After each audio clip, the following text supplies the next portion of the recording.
And here we are, the finale to this really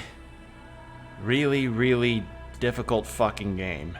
Well, shouldn't say super difficult, but not an easy video game. Not an easy video game.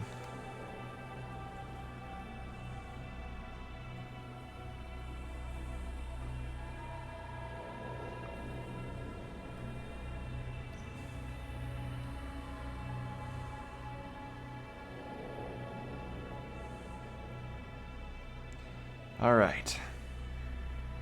So yeah, we're going to be hopefully going through the final dungeon and taking care of one of the boss fights that apparently is really hard. So yeah, we've got that to deal with. But yeah, hope all of you are doing well. I'm doing alright myself. Had a fairly normal day of things. Got to pay off something that I was needing to pay off today, so that's good. And yeah, just looking forward to getting this done. And I've been enjoying this game, don't get me wrong, but I'm ready to see how it's done, how it's finished. All right, so we beat up Zeus, Odin, and Vasuki. Was it Vishnu or Vasuki? Point is, we beat the 3 people up that we needed to beat up. And now we're at the finale. And this finale, we're pretty much at like godhood ascendance level. So yeah, we're just gonna be trying to go through that. And according to what a friend of mine told me, I'll be looking at the prospect of fighting Shiva soon, but the issue with the Shiva thing is that I am nowhere near the level according to what the descriptor told me.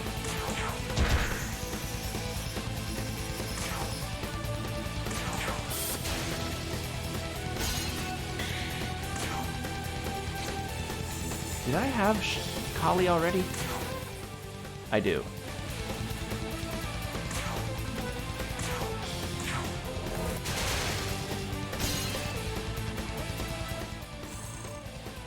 So yeah, I'm going to be spending a lot of time in some encounters in this before I go through the final phases of everything. Because I'd like to at least get the best ending that I'm capable of at this time.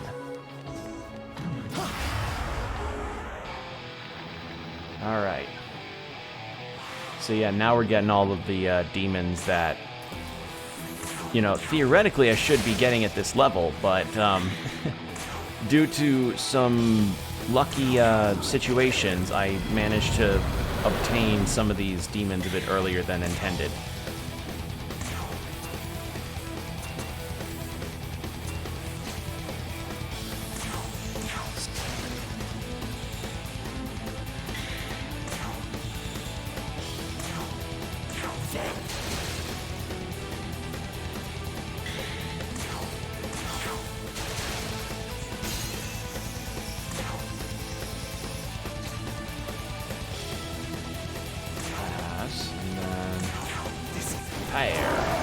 There we are.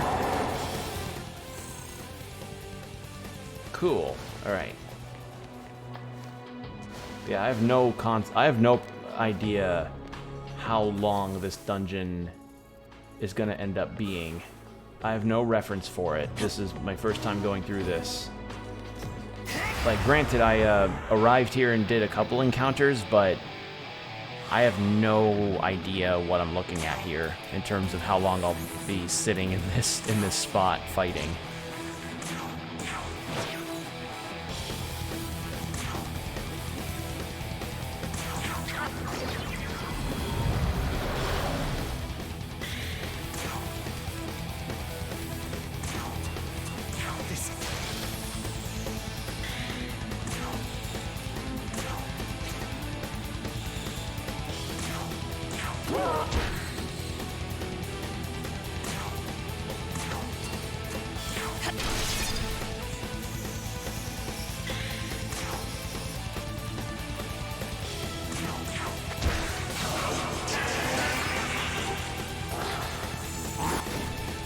Yeah, I'm hoping at least I have prepped up enough good demons to get through a good chunk of what I'm dealing with here.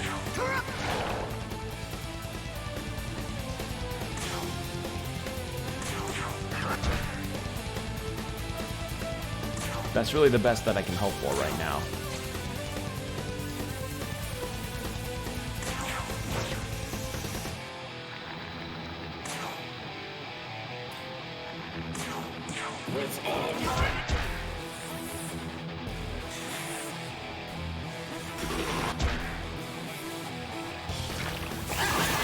Yeah, it's really something, huh? That I've finally reached the end of this.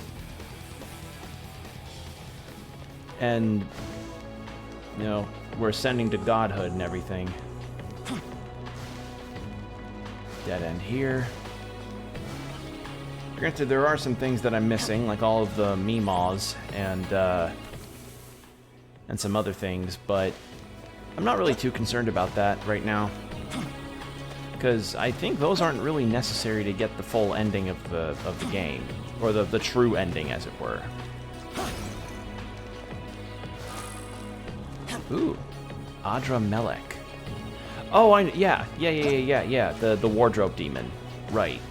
So I got his essence, which is nice.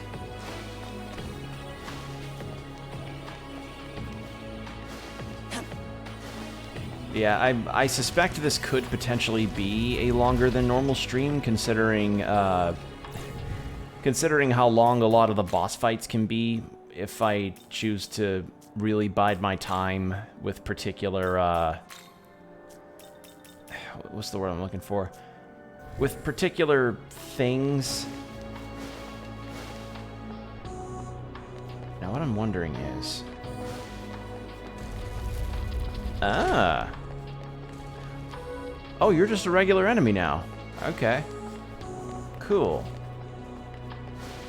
Well...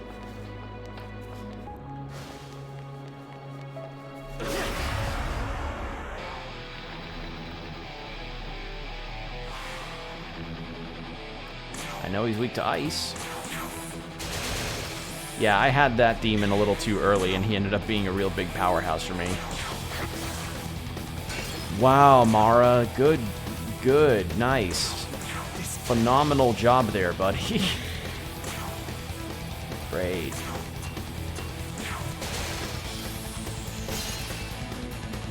At some point, I'm going to have to fuse Mara into something else. I really will have to, because... What the fuck? Oh, does this dungeon have a gimmick? Oh.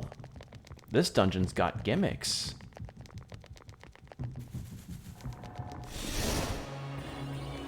Okay. It's got something of a frozen time gimmick.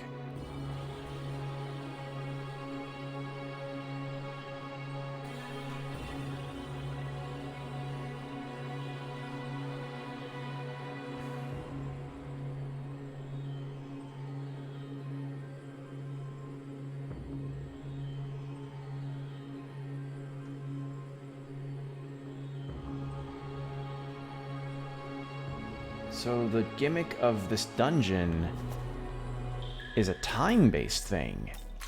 So it freezes, so passing certain gateways freezes time. Welcome. And that freezing of time causes me to be unable to do things like break open chests and stuff. Okay. Interesting. Well, I want to see, who can I fuse Mara into? Because you don't have anything left, right? No, you don't. So what can I make you into? Nothing. Awesome. That's peachy.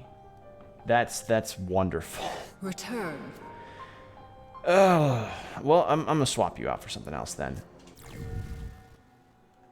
Let's swap Mara out for...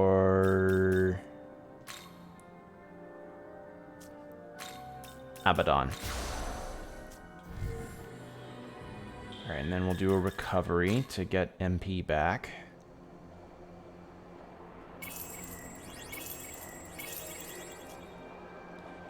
Okay. And now we should be good.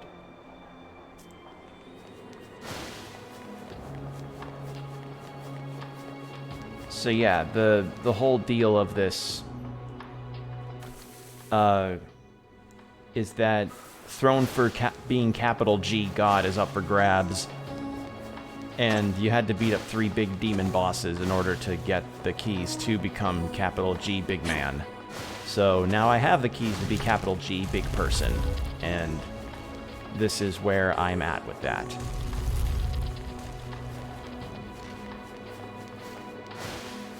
Okay, so time stops, so I can't open those doors, or break open chests. And even enemies are standing still. Yeah, enemies are just straight up standing still. I wonder if an encounter would initiate if I attacked them. Nope. Okay, nah, it's just straight up like... go through the doorway and then you get it. Alright then. That's an interesting gimmick.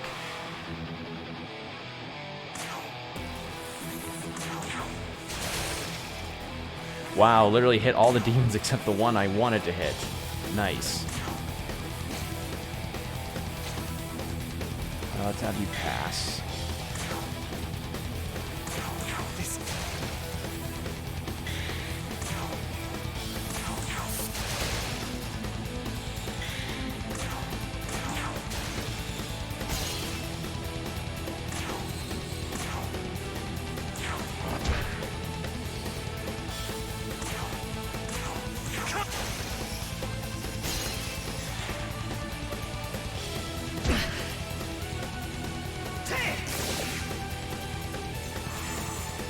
Alright.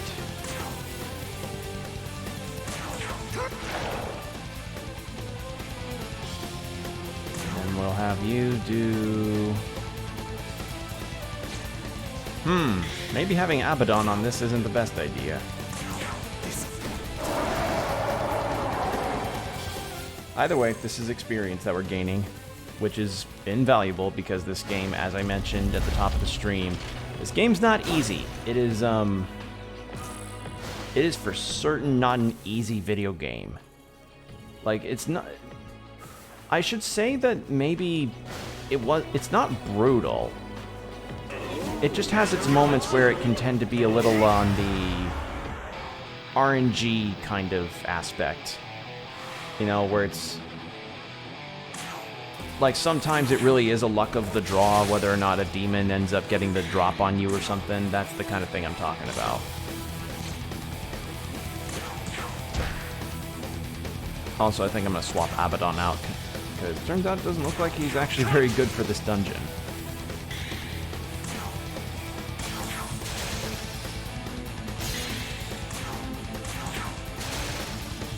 There we go.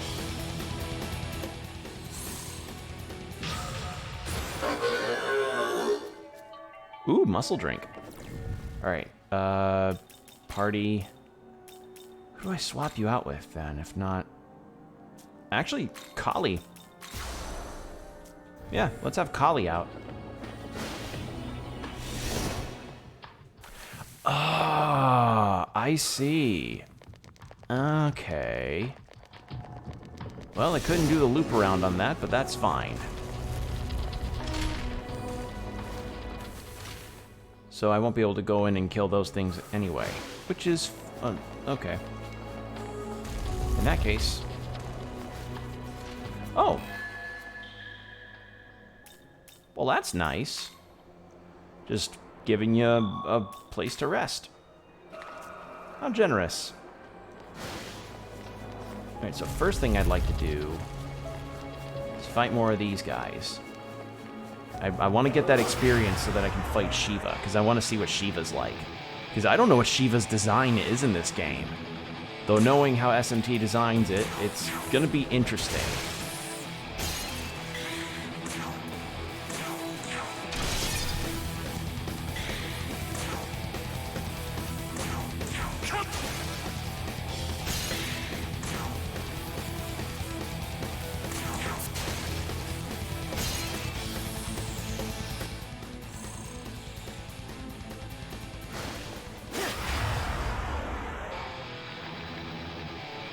Actually, I wonder, do I have a gospel? I don't think I do.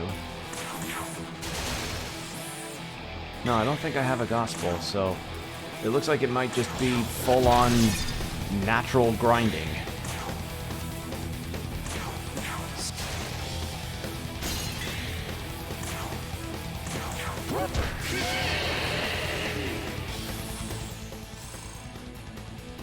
I'm gonna check, actually. Do I have a gospel? I have grimoires. You have one skill left, so sure, I'll pop you up one. Fafnir doesn't need it. Abaddon. Yeah, you're gonna be fusion fodder, so I might as well use you up. Yeah. Let's fight this last person, and then we can go back to the ley line. I do like that this is now the default encounter music that we have. That is quite a nice thing to have. I like when role-playing games have music that changes depending on the phase of the game that you're in. As far as I remember, not many games I can think of do it. I'm trying to think, what are some games that do that?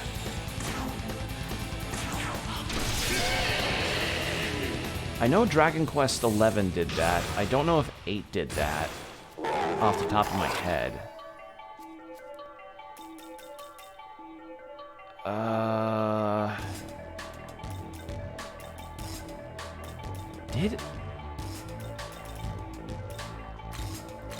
Did 8 have it? I don't remember. Point is, I can't think of many games any role-playing games off the top of my head that have the battle music change depending on the phase of a particular segment you're in. I like when it's done. I like that. It's a nice bit of it's like the equivalent of whenever a game has a early game boss become a regular enemy you fight. It's just one of those things that really shows like, hey, look at how strong you are now. You know, like this dude who used to be an incredibly intimidating boss fight was someone that you now can just make. Now you can basically kill some of these boss fights that are now regular enemies just by curling your toes up or something. I don't know. Well, I don't know how some people play games sometimes. I mean, shit, people are beating that one super difficult Elden Ring fight by using a fucking DDR dance pad. God, you know, that stuff's really weird. Alright, Diet Fusion. Abaddon. Abaddon, you can't fuse into anything else. Cool. At least not on that list. What about Reverse Compendium? Who do I not have in my party? Chernabog. I don't have you. How are you doing? I'm doing good. I'm in the finale phases. I'm in the last dungeon of the game. The only thing is, I think there's like 2 boss fights that I have left that I really could do. The final boss and an extra fight that's supposed to be for the true ending, according to a friend of mine that has beaten this game. So I'm making sure that I am very prepared because this game historically has proven to me that it does not pull its punches for any reason. It does not pull punches, and it will make me sweat, despite being a turn-based game. So right now I'm just making sure that that I have good demons on hand to summon for the fight.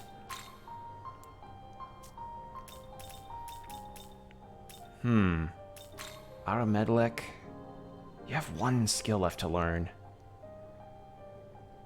Yeah, it's a very... This game has really shown me... Well, how was your week? My week was fine. Took care of a lot of homework that I had to take care of for my whole week for college, so that's now all done. Got that taken care of. I finally got a debt for my textbooks fixed up. because, you know, as we all know, as students, we have to deal with a very, very, very big expense that is college textbooks. And besides that, just been trying to make sure my dog doesn't do anything really stupid. I've got a Labrador who has a very bad habit of counter surfing. She recently did a really naughty thing where she decided it was a very good idea to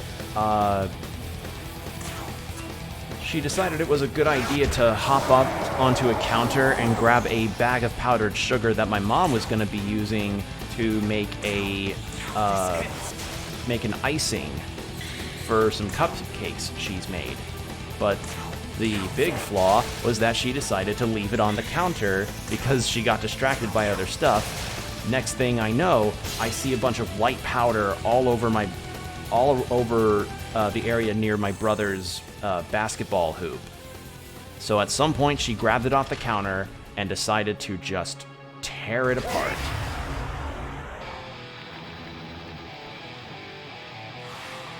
Like, I know for certain whenever I get to live on my own, I want a dog for certain, but I definitely am, and I know I want to have a Labrador because it's kind of a family thing, you know? Family tradition that we each have, that family members get a Labrador whenever it comes the time, you know? But I don't know how I feel about getting a Labrador when they can do stuff like that. And I know the obvious answer is, well, then just don't have stuff on the counter. And I'd say I agree, that is the right idea, but people tend to forget stuff, you know? They get distracted and they forget to do a certain thing for making sure things are not, you know, people forget. That's the motto. People forget. It's what happens. You're 1 minute you're trying to make like a, God, this even happened. God, one of the big ones was, you know, one moment my dad is making a big pot full of marinara, or a big pot full of pasta sauce that he was going to make for pasta for the house, for us, and also for some of the sports team at his college. I forget which one. But Bonnie, my Labrador, decides it's a good idea to hop on the counter, tip over the pot, and eat the entire thing of pasta sauce. And that got me very worried at first because there were onions in it, and dogs can't have onions, but she's been fine. She's going on 5 years old now, so she's all good. We we need to not keep any foodstuffs on the counter. Just full stop. We can't have that. I do love her though. She's a good dog. It's just sometimes you just gotta make sure that you take certain things into consideration. You know, work out your dogs so that they're tired and don't do stuff like that. Give them things that they can gnaw on so that they don't get the urge to chew on other stuff. That's just the thing about being a dog owner. And, you know, obviously with little dogs, you don't have as much to have to worry about. And I've dealt with both sides of the spectrum on that because I actually have a terrier mix alongside this Labrador. And the terrier mix is around 13 years old, I believe, going on. So he's at least, he at least doesn't have to hop up on counters. That's the benefit. The drawback is that whenever my parents or I come back to the house from an errand that takes a bit of a longer than normal time, so like grocery shopping, going to another town to do blood donations in my case, I'll be coming home, and then I hear this as I'm pulling up with my car. That's what he sounds like. My dad even made a recording of it because he wanted to share it with people, and I'm tempted to ask for that recording so that I can share it on stream. Because it really is something to hear. It's like listening to a Kirby enemy that stubbed their toe.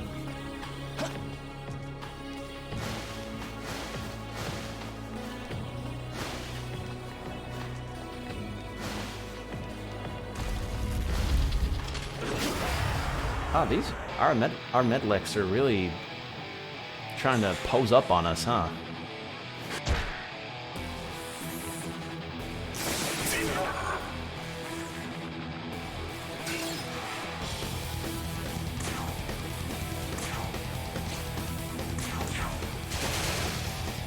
But yeah, I enjoy my dogs. I love them, but yeah. What an interesting couple of dogs. Yeah, they are certainly interesting. Bonnie the counter surfer and Ricky the howler, I guess, if I were to call him anything. And you know, we actually did have a third dog for a little bit, but he sadly did not last very long, considering he, one, was very old, and two, was suffering from kidney failure shortly after we got him. So that's unfortunate, but I kind of recognized that we were only going to give him so much time left. I just hope the time we gave him was good. My dad ran over a dog and... Oh, no. Oh, that's not good. Oh, man.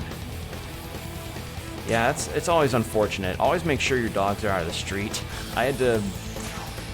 Like, anytime I ever take Bonnie out for fetchings, I make sure that I don't throw the dummy into the street where anybody could be a little reckless, because you know, sometimes with American drivers, they can be really reckless. Some of them probably take their role plays of Fast and Furious a little too seriously. It's like, yes, you know, you have a motorcycle / car that's nice and makes a lot of really obnoxious noise. Good for you. But I would appreciate it if you didn't accidentally ran over my dog, you know?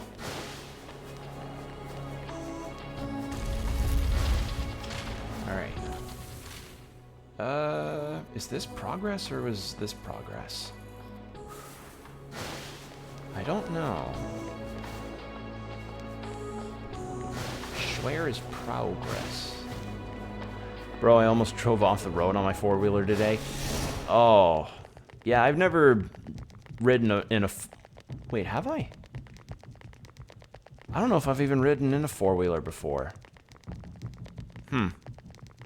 There's this big tight turn and I almost drove off it. Yeah, I have to remember that whenever it gets to be the snowy seasons. Because I've had moments where I've lost control of my car, and let me tell you, there are two things that can cause you to have a instinctual pants-shittingly bad experience for the brief few seconds you experience it. One is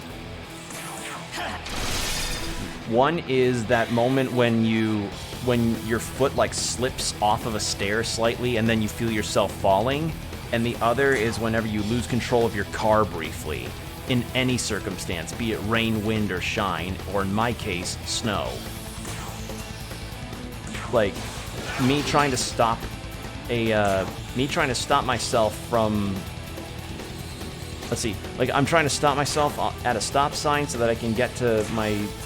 because I'm trying to follow traffic laws, I'm stopping, I'm hitting the brakes, and the tires, due to how the snow has collected on them, is just keeping it rolling. And I'm like, no, stop rolling. Please, no rolling, what?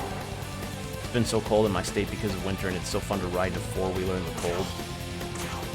It's starting to get chilly in my area, too. it's definitely nice, although I have got that, Ninja Sohana keeps you slightly warm and nobody drives that much. That's gotta be nice. Take off and not take off the road again? Yes, that should be your prerogative, to not accidentally veer off the road. But as I was saying, I just make sure to not go too fast. That's it. Like, that's the prerogative I put down. That's a giant dip into a field. Oof. Yeah, I've seen people lose control of their cars where... I've seen people lose control of their cars to the extent that, that... Oh, God. I'm trying to remember the story well enough. So, me and my mom were going into this neighboring city to do something. I forget when. I forget for what. This was like years ago. But what happened was, as we were driving, or as she was driving through, I look over to my left and I see this car like lose absolute control of itself and burst through this big pile of snow that was in the middle of the road since they had just plowed that day. And the guy managed to stop thanks to the snow breaking his little swerve. But what made it even funnier was that the guy lost control of his car, burst through a snowdrift in front of a cop car. The guy didn't get arrested, you know, good thing on him, but that I could not imagine losing your control over your car in front of a police officer like that. That is unfortunate events right there.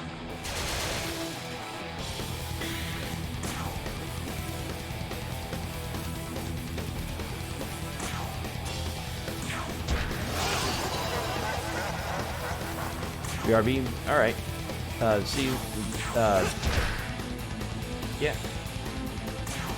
But yeah, I've seen weird stuff on the road before regarding how that can happen.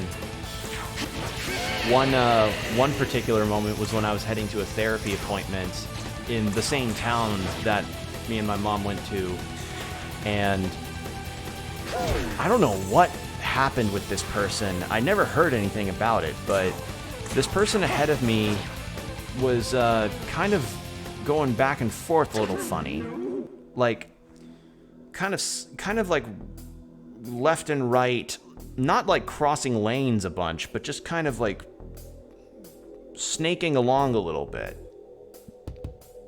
And then eventually, and I noticed like, okay, this person's kind of snaking in this lane a little bit. I should change lanes. So I did. And then this person ran their car into the, like the off, like they pulled their car over. And I don't know if the car still went going or what, but I imagine the person on that wheel probably had something that distracted them or something that caused them to just lose their control. I don't know what happened. Anyway, I'm gonna extort this guy for money.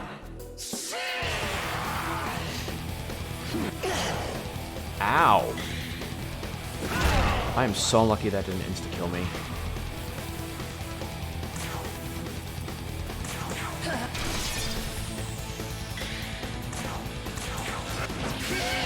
I need to get more, I need to recover more of my health and stuff. Alright. We got some money.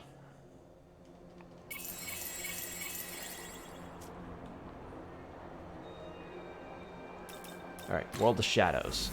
Can I afford to make something different now?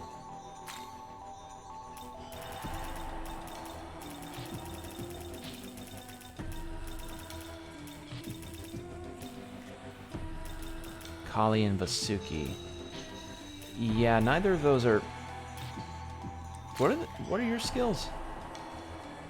Okay, I have good skills, but I'm fine with what I've got. Zalgongen. Alright. Welcome back, Jaden. But yeah, as I've just seen some interesting things happen on the road in the past. Four-wheelers are amazing, I ain't gonna lie. I am ambivalent about it most of the time. Like, my deal about cars and most motorized things is if it runs well and if it runs well and if it doesn't cost too much to fill up for gas, then it can look or act however it pleases. I'm not gonna complain.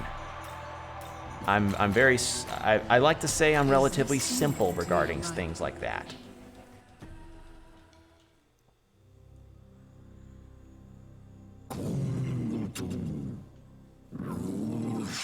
Like, I don't remember. I think I have been on a four-wheeler, but probably when I was a kid.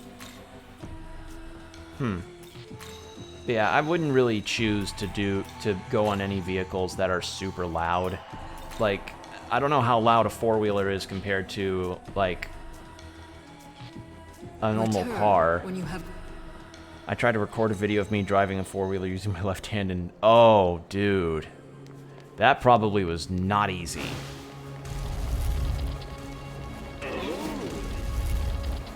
That probably was really difficult.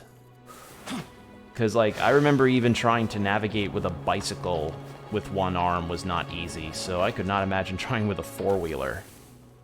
Fell off multiple times, you can't drive a four-wheeler without doing something incredibly stupid. Yeah. I mean, let's face it, that's part of the appeal of trying to get things like America's Funniest Home Videos up. You attempt something that you think is a good idea, and then turns out it's not. It isn't.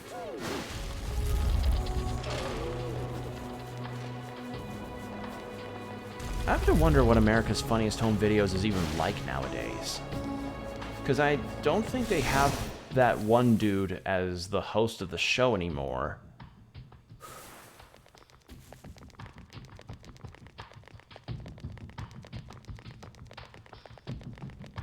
Four-wheelers is loud, but it sounds beautiful. That's a case-by-case basis. I'm of the mind that there's only certain kinds of environments that will work with doing. Oh, this is progress. Okay. What's the rest of the map like? All right, let's go up instead of down. Like, say for instance, a normal suburban neighborhood like I live in. I'm of the mind that maybe driving super loud motorcycles or four-wheelers down a neighborhood street like this, probably not a good idea. Because I don't know the laws or anything, but I imagine that's not okay, right? Like, I have no real big reference about it, so, you know, forgive me if I'm wrong, but I don't know. If it's not against the law, then at the very least it's gonna be a major nuisance for people to be like going about their day, doing their work, or things like that, and then suddenly they hear just going down their road. Some four-wheelers are loud and some are quiet. It's not illegal here, just for a loud-ass vehicle. Okay. Yeah, I've got no real reference for everything else because I don't really bother with that. Like, if you're not hurting anybody, then I won't really. It's not really much to say. Honestly, I couldn't give a shit if my neighbors are angry. They could deal with it. Yeah. I'm just of the mind that there's a certain level of, like, I don't know. I'm not describing my feelings about it very well, but I just think that there are certain times and places where it's appropriate to have loud vehicles.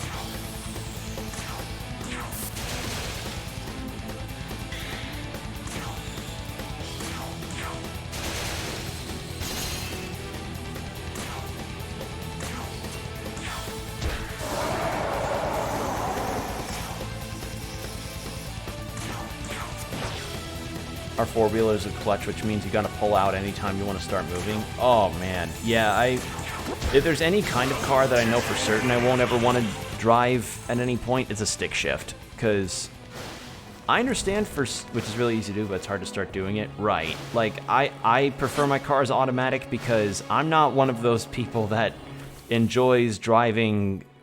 I'm not one of those people that have to change gears just because of a left turn they want to make, you know? Like, I see that kind of car exist, and I remember my mom even had one, briefly, before we got rid of that thing, because it was a piece of shit. Like, it was like, so, a few years ago, when I still lived in Texas, my mom, had to get rid of her van that she had for a long time, and she was like, well, what do I get for my next car?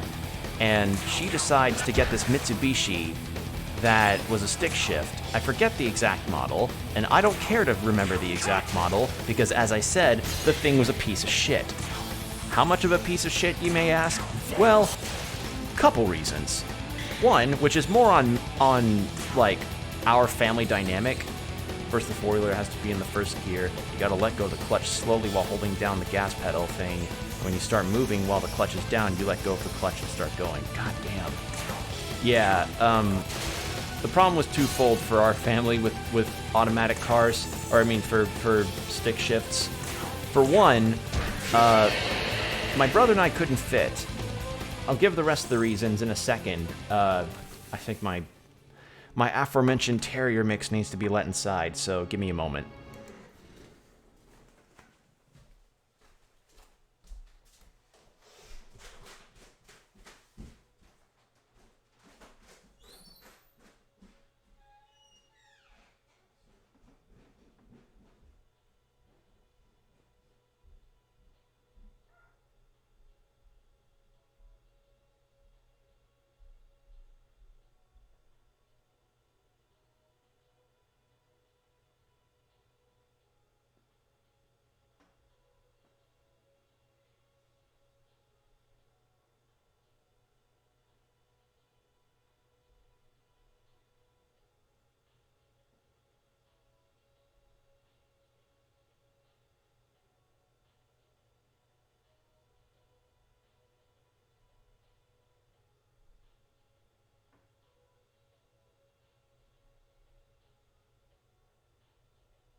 I swear, my little dog has the worst timing ever. Telling a story about a god-awful car my mom used to have, and he barks to be let inside.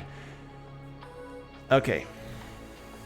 Anyway, so, few-fold things about why this Mitsubishi was a bit shit. One, my brother and I were too tall to fit in it correctly. And for reference, I'm 6'1" and my brother is 6'5". Both of us are far too tall. Like he especially could not fit into the front seat. So, anytime we ever had to do anything, he had to be the one to take the front seat, and therefore I had to be put in the back seat, which meant that I had to scrunch up my legs, which was not fun because I'm not especially as tall as my brother, but I'd say I'd say I'm definitely a height that is not good for a Mitsubishi stick shift car. So, me and my brother couldn't fit in there. Second is that car needed a ton of repairs, almost revolving door amount of repairs. So, the most egregious of which was when that thing just had, was when the car would have water from the air conditioning leak into the driver's side seat. So I look into this car and I see that it's like, its flooring is soaked. So I had to be like, so eventually the decision came to like, we need to get rid of this fucking car. Because the other problem is I couldn't drive stick shift. So I couldn't take the car to do anything on my own. And, you know, a solution to that would be like, well, then why don't you have your own car? I did, but at the time of this Mitsubishi being in our lives, for worse, at the time, my car was in the middle of getting repairs. It was an incident where I had to get my car over to get the driver's side door repaired because our neighbor, because I left it parked in the street overnight because my brother wanted to play basketball and I was too tired to bring it into the driveway. And then our neighbor across the street backed into my driver's side door and didn't even bother to stay. Like, it wasn't just that he backed it in my driver's side door. The jackass didn't even have the want to stay and tell me.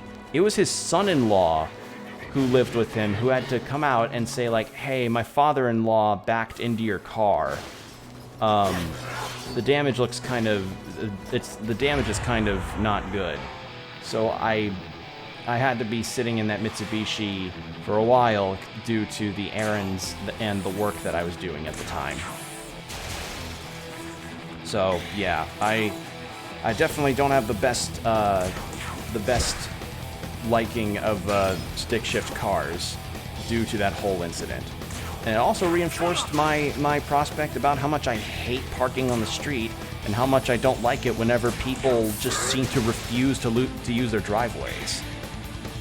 Need to listen to Blood Upon the Rivers sometimes. It's a great song.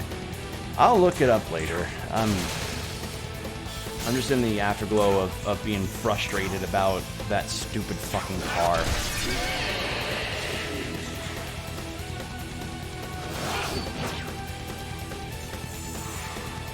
Speaking of frustrations, you know how I literally just talked about Bonnie counter surfing?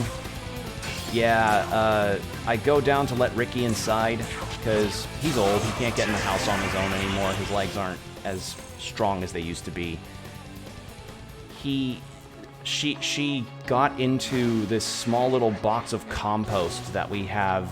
Like, we put our coffee filters in there and then take that out to the compost in the backyard. She got into that, and I see just a paper towel on the floor and coffee grounds on the counter. She's been getting bored. That's the only thing that I can say, is that she's been getting bored. And this is something that should be, you know, it's dog ownership. It's just what you deal with.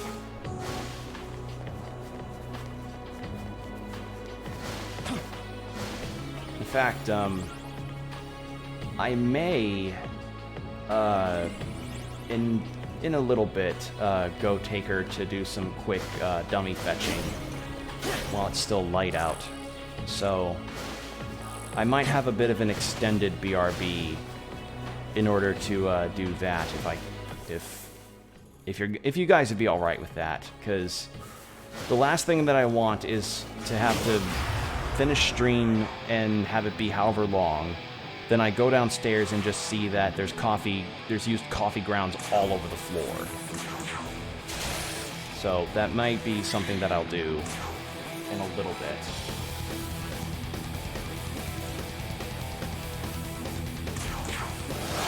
So I've been live for about 50 minutes and it's almost 7:30. Yeah, I might do that real soon. I understand it's not good to have 2 BRBs in a row, but this is a particular circumstance that I really don't want to ignore, because it's a bitch to clean up. It's a bitch to clean up, and actually, wait. I fed them at like 5:45. Hold on, I have to look something up, because I just fed them. I fed them a little bit ago, so I'm wondering how long. I'm wondering if it's alright to give Bonnie some exercise.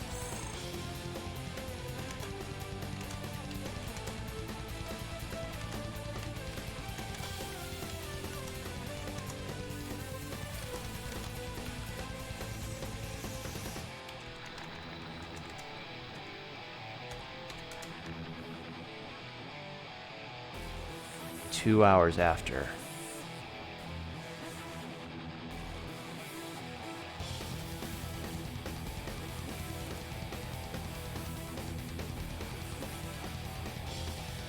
Yeah, okay, so at least 2 hours.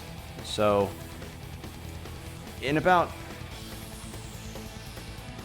I think I just heard something. Hold on.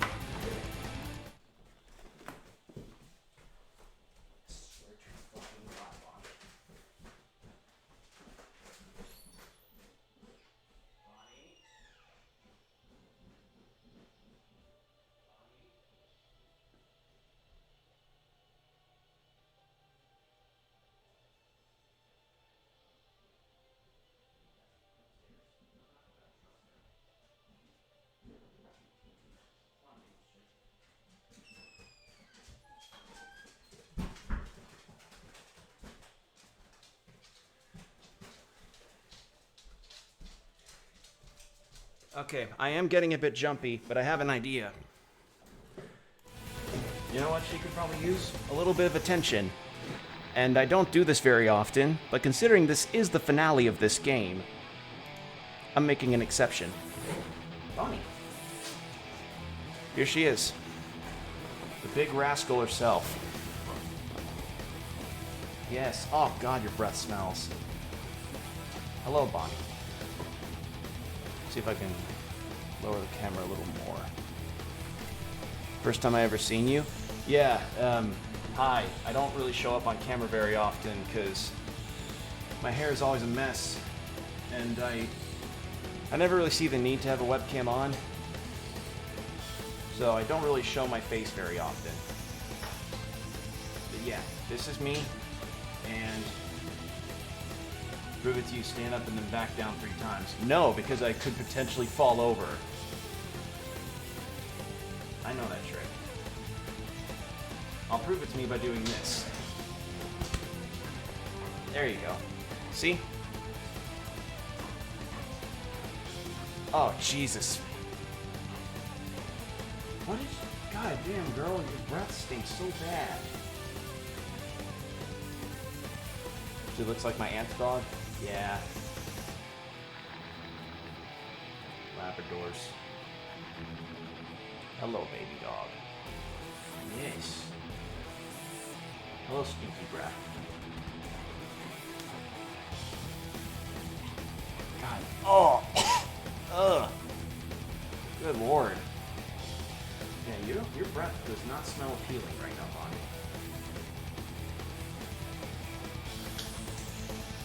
Alright.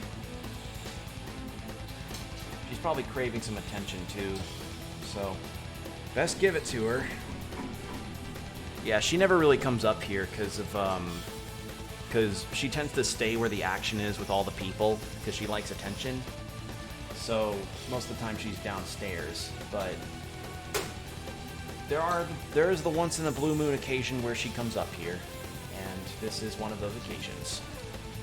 I had a dream that you turned on your camera and for some reason you were a 5'3" dude with a long mustache. Ha! Ha! No, I would not rock a mustache very well. Mustaches and me don't mix well.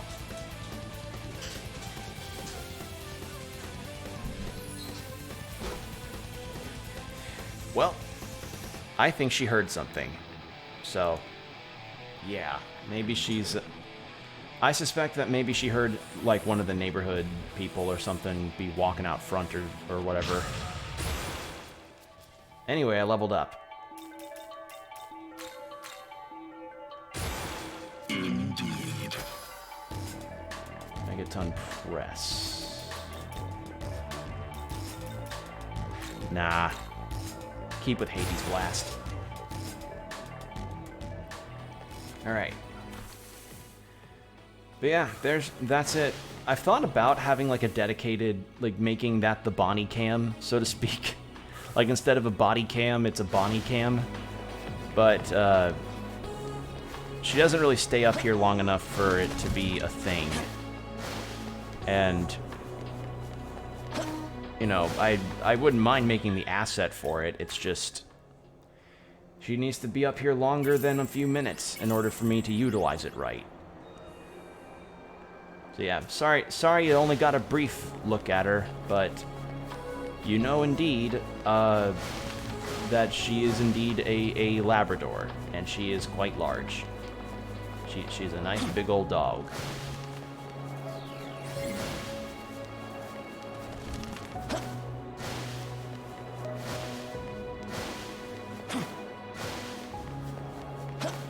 Yeah, I think maybe in about 10 or 15 minutes I'll go outside and give her some exercise, because that will have been long enough for her food to digest and for her to be able to work out comfortably without any severe side effects happening. And part of the reason why you never really want to work out a dog just after they eat is because of a little thing called bloat, where something will get clogged in the dog's systems, and it will cause them to have some complications with their systems. So I gotta wait for a little bit before I can take her out. And hopefully there's still light outside before that, because the last thing that I really want right now is for her to get lost in the dark. Because, as you saw, she is a black lab, and once it gets dark enough outside, she blends in real easily.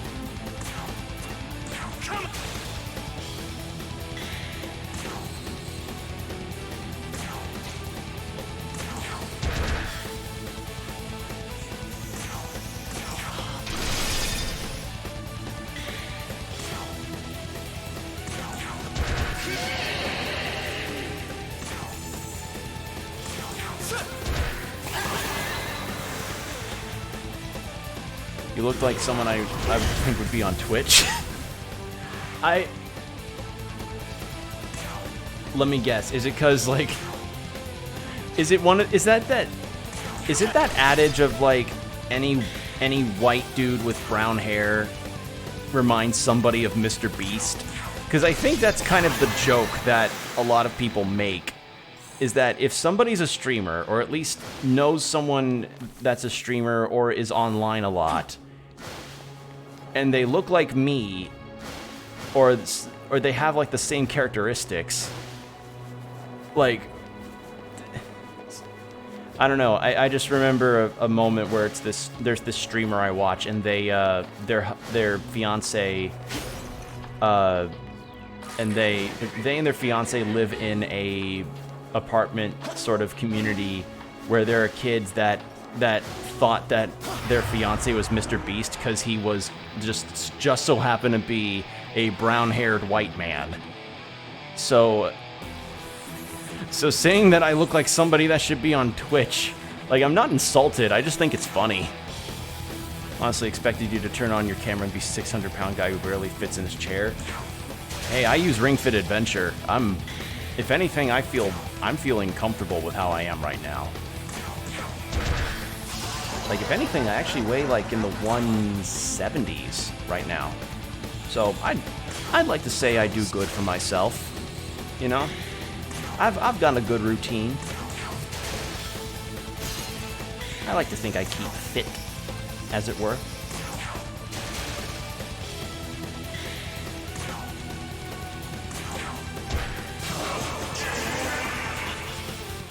But yeah, there's your rare appearance of me on camera. Thought you'd pull up a picture of your dog and I see you barely in frame and the dog in the bottom of the frame.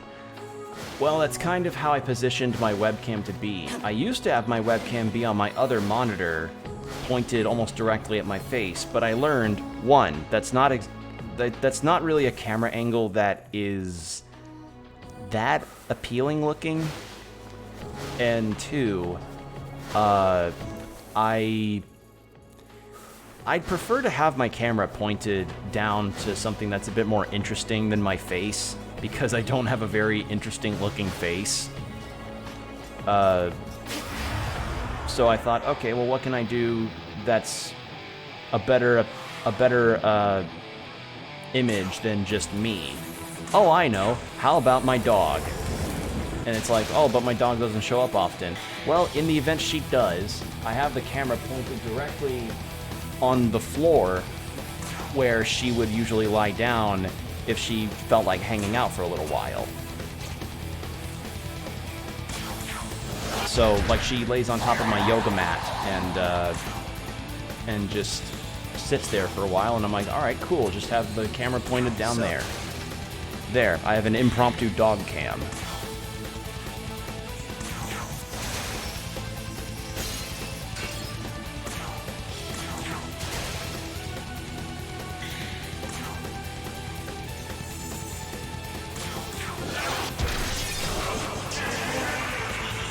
Yeah, Bonnie's a sweet dog. It's just, her sweetness comes with a really, really, really bad caveat. Like,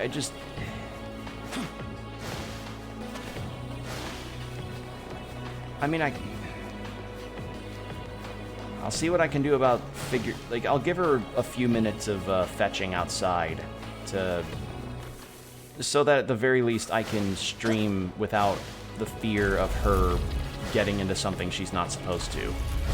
Because this counter surfing problem isn't just because of like, oh, it's a pain in the ass to have to clean up coffee grounds from the compost or powdered sugar bits off of the floor or something. It's also because I don't want her to be having any potential medical issues that could be costly. Because, yeah. Got sent up to the SRO 2 times Thursday. I have no idea what the SRO is.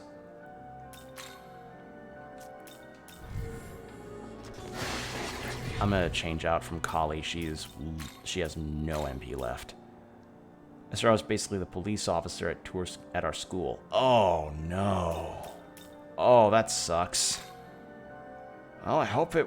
Well. So his office twice Thursday. Oh, that sucks. Yeah, I if there's anything that I'm relatively grateful for, it's the prospect of that I don't think I know I had security guards at school, but I don't think I ever had full-on police when I was in high school, which I feel is probably the best outcome that I probably got. If anything, that feels like a bit of an exception, considering, you know, I used to live in Texas, which is, yeah, he ain't much of an officer. Oof.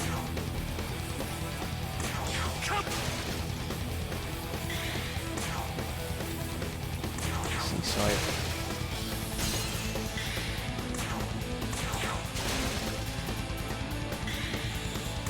actually, I might.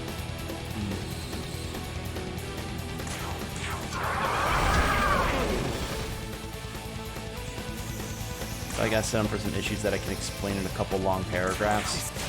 Yeah, hopefully they at least listen to your side of the story, because that's usually the hang-up that happens with a lot of these school-based office stories, is that they go like, did you do this thing? No? Well, we're gonna give you a side part of the punishment to show that we are equal. And it's like, it's no.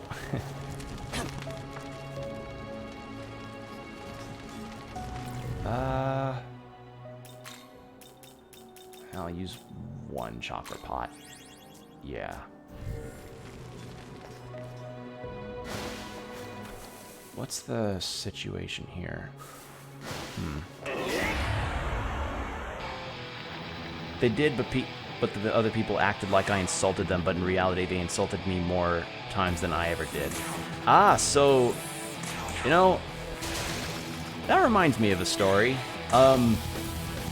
You know what a Karen is, right? I had a Karen situation back when I worked at Goodwill. So, to make a long story short, at the Goodwill I worked at, and as I've seen with other Goodwills too, they have this sort of trick to use Roman numerals that are marked in Sharpie on products to make sure that they're not, you know, tampered with in terms of the actual price of the product.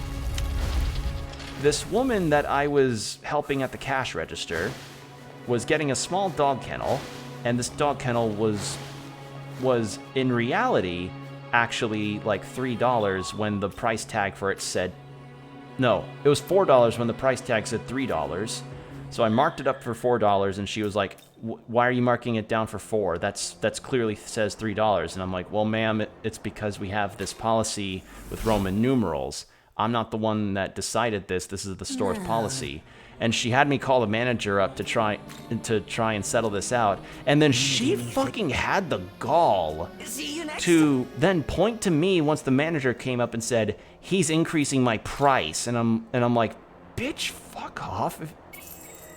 And I'm like, bitch, really? And then, of course, the adage of, like, the manager told her the exact same thing I did.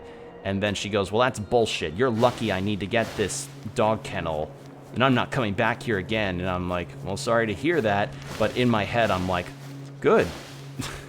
All right. All right, bet. Go back to your recordings of Jeopardy on your old ass AT&T cable box. I'm just gonna go home and play video games. So, yeah, Karens are not fun. Essentially, to not get into anything specific, but you probably wouldn't want some of this stuff on the stream.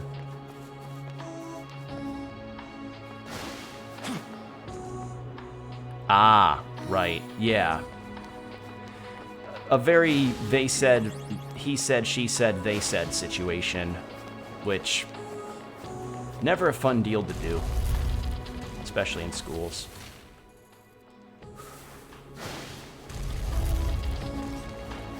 Alright, so in about 5 minutes, I'm gonna go give Bonnie some exercise so that she doesn't do anything stupid. Whole situation is so complicated. Life does that. Like, I'd thought about this before, but it's just really interesting how sometimes life situations really are that weird, complicated turn of events. You know how recently there was that video of Hugh Jackman and Ryan Reynolds talking about, like, the continuity of the sort of X-Men and Deadpool situation? Like, how the fuck is Wolverine still able to be in this movie when he died in Logan?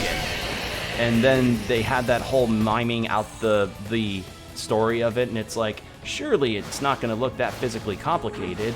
And I'm like, have you not lived life? Life is full of that shit.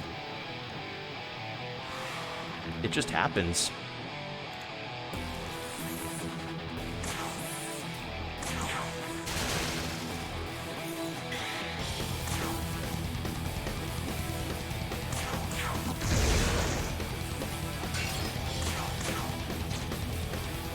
I'm gonna try to describe the situation without getting to. You don't need to. It's all right. Like, I understand the situation was probably a really messy thing on all sides. I just hope you were able to get out of it without anything too bad.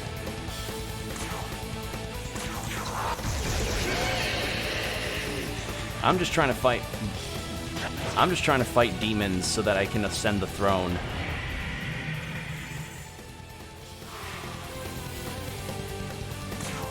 I'm just going to keep an eye on the clock for when it's time to get the dog. It wasn't messy for me. I had a hell of a lot of fun other than the part that I got in more trouble than them. Yeah, again, you gotta love school systems and their adage of, like, you know, equal punishment for all, even though it was very evident that one party was the more problematic part than the others. It's like the adage of, like, well, blame the whole group and make the punishment worse for everybody instead of just the one person that was the problem, you know?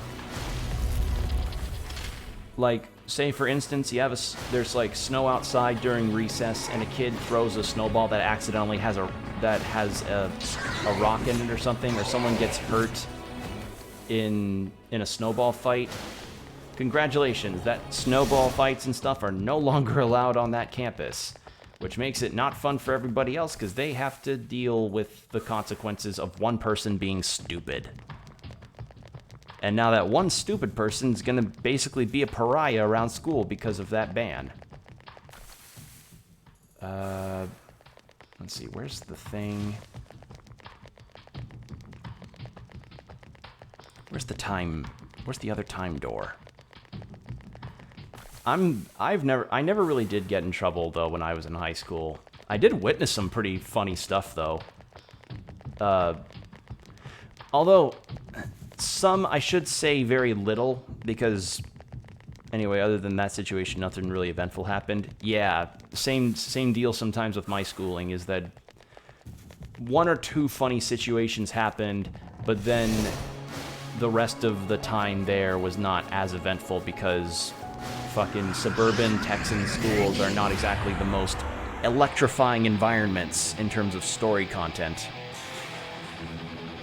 Like, off the top of my head, I can think of a couple things that are interesting for stories. First off, I want to check out what this dude's weaknesses are. What's your weakness, buddy? Also, what's your level? 78, I can't get him. This is the most amount of trouble I've gotten in, other than the other time I got sent to the principal's office for taking some rather interesting... yeah. Hold on, I didn't pay attention. What was he weak to? Light. Okay. Anyway, the stories I had are... one person broke the protective glass on a vending machine because his, the treat he wanted to get got stuck. You know, the classic adage of, like, damn it, why is my treat stuck? It ate my dollar and now my treat's stuck. And he was like, I'll just ram into it to fix it up. Broke the glass. So that was fun. Then... another story was when our school essentially was the site of a Nerf arms trade situation, where a bunch of the people attending the school had these Nerf weapons that they were these Nerf guns that were being traded around, and you know, just having full-on Nerf battles.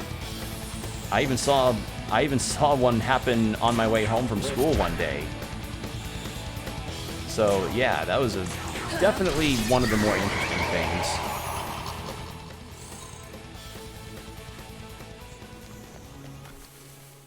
I'm trying to think, what else was there? There is one big thing, but it wasn't so much, well, it kind of was an event, but a traditional event, you know?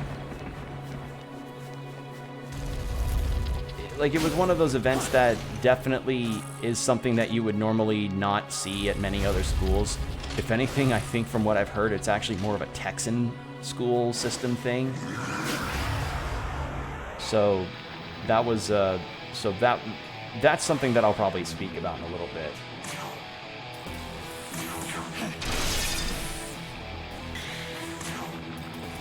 Alright, after this encounter, I'm gonna go give Bonnie some quick exercise to make sure she doesn't get in trouble again. Honestly surprised I ain't gotten in a fight. Yeah, I did my best to make sure I didn't get into a fight either, because I don't know how to fight. I honest to God don't know how to fight. I've never been in one, and honestly, I don't really want to be in one. That's not to say that I haven't witnessed a few fights, though. I've witnessed me some completely out of left field fights. I've witnessed fights that happened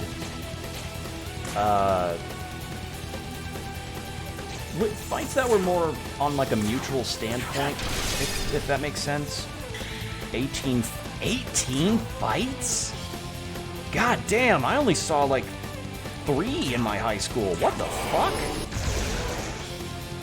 Yeah, I've only ever seen like 3 fights happen. Gotten very close multiple times to getting in one. Damn. Yeah, damn.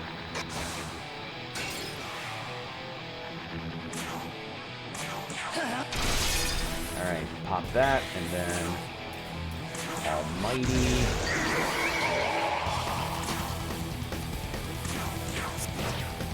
And there. High school in Eastern Tennessee, don't fuck around. Yeah, definitely sounds like it's a bit more of an interesting environment than suburban Texas. Alright, I'm gonna go... You ever talk about a little shit about someone who get your ass kicked? Yeah, I haven't really witnessed that much. I'll talk about it a little more, but I'm gonna go give Bonnie some exercise. So yeah, I hate to have this many BRBs in this quick succession, but that's just what happens when you have dogs. You know, you gotta make sure that they don't get themselves into trouble, so.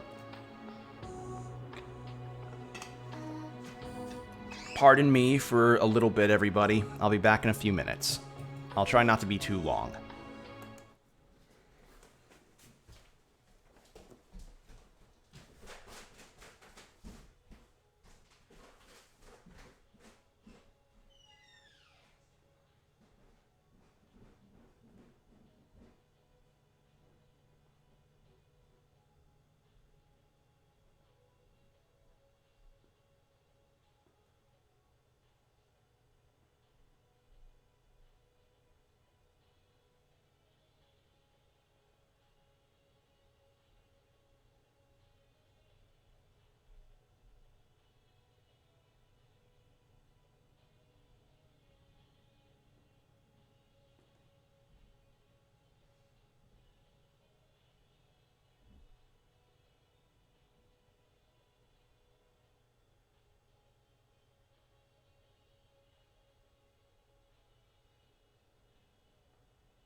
Okay, I'm back.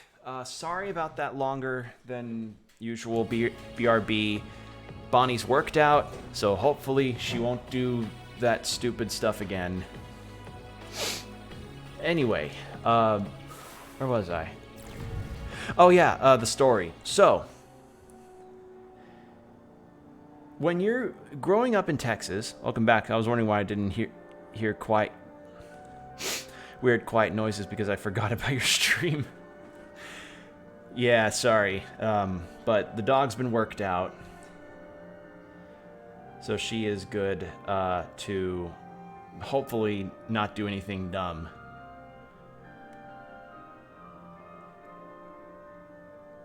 So the story. So you're familiar of a PSA, right? The occasional time when someone goes up to a school, talks in front of a bunch of students, and is like, "Hey, don't do drugs, don't drink and drive," all that stuff.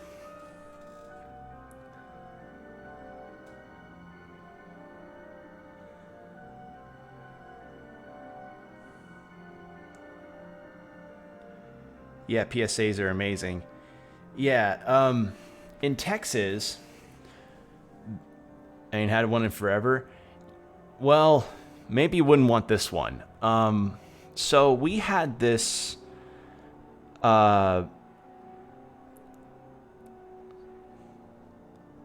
PSA in Texas called Shattered Dreams. I don't know if they had it in your state, but I know for certain it's a Texas thing, or it was in Texas because other campuses had a similar situation. Shattered Dreams was this once a school year event, or I wouldn't even say event. It was a thing that the school district's theater department would do with the emergency services. So the fire department, the EMTs, the police, all of that stuff. They would put this whole production together with makeup, really well done editing, and even getting props in the form of actually wrecked cars from the dump to bring or from a junkyard and bring them over to the school to stage a car crash that was caused, quote, by drinking and driving. And you know, already that sounds relatively extra. Most of the time it's somebody coming in and being like, I was paralyzed, or I was hurt for X amount of years due to drinking and driving, so learn from my example. You know, don't drink and drive. In Shattered Dreams, they had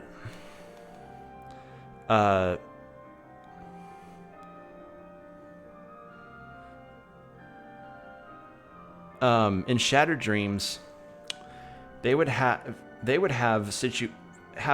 examples of students being dressed in makeup that's meant to like desaturate their face to make them look like cadavers, and they were called the ghosts and would walk around the school not talking to anybody to essentially act as like spectral reminders. And the videos themselves were really well put together,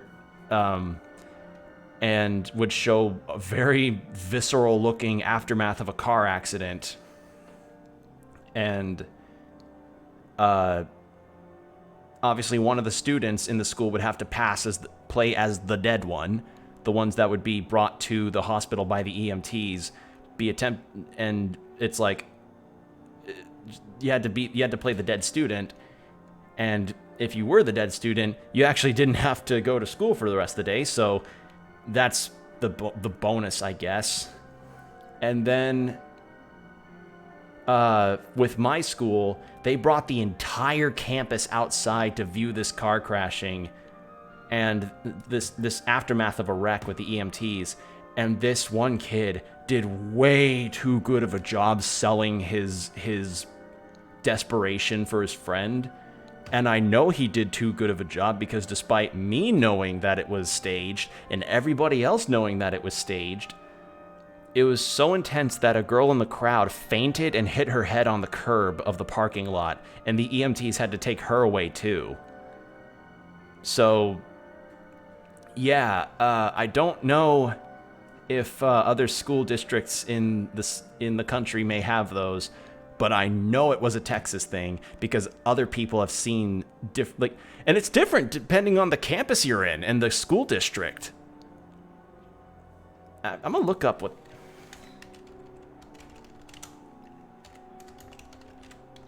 Shattered Dreams. No, not the Johnny Hates Jazz song. PSA. Texas. Drinking and driving PSA. Bryan College. Yeah. Waco. Yeah. Victoria in... Yeah. Frisco, Texas. It seems like it is indeed a Texas only thing. So, yeah, it is definitely a thing.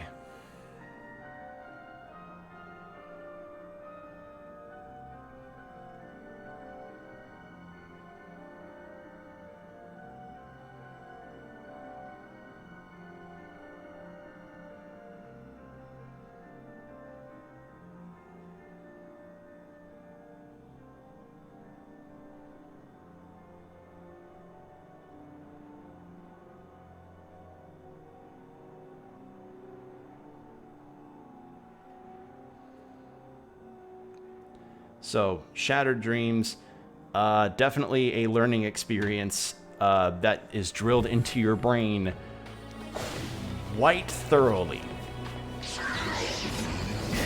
Like, I totally understand why the PSA exists. It's a noble cause, but can't help but feel like it might be a little overkill. Just a little bit.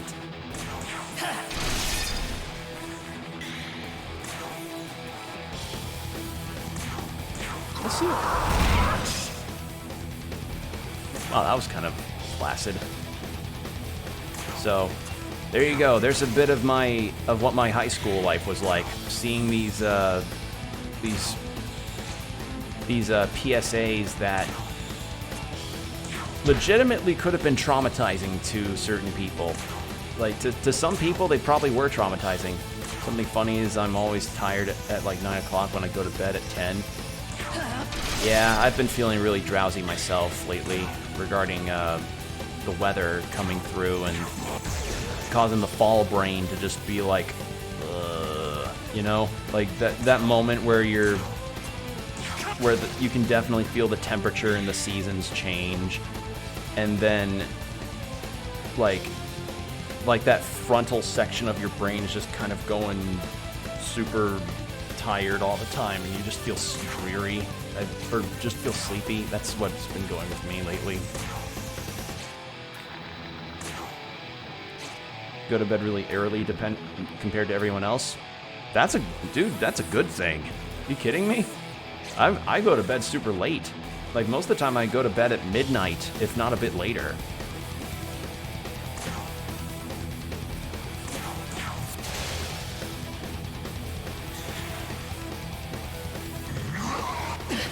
Ah, shit. But yeah, sorry for the pauses in the description story there. I was in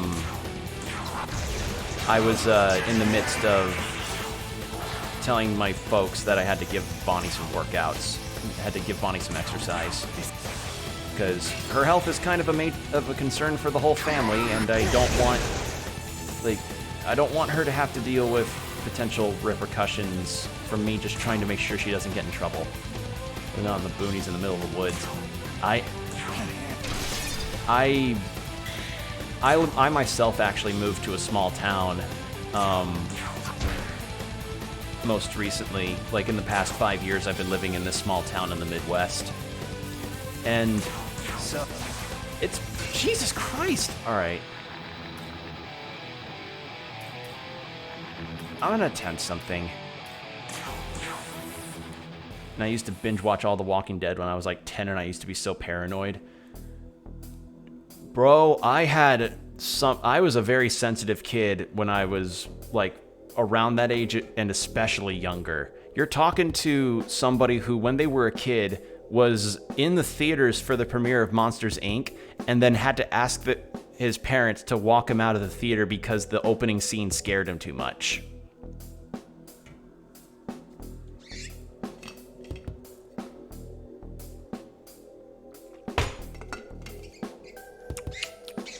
Just let that sink in. Let that sink in that when I was a kid, Monsters, Inc. scared me. Like, you're right. Then why do you fight? Something I have to protect. In the name of that ambition, you would destroy what others wish to protect. Your noble cause is a hypocrite's refuge, and it must be torn down. Well, thanks, buddy. I still get paranoid every time I watch the show. I'm just of the mind that I can at least handle spooky stuff now. So you're right. Then why do you fight?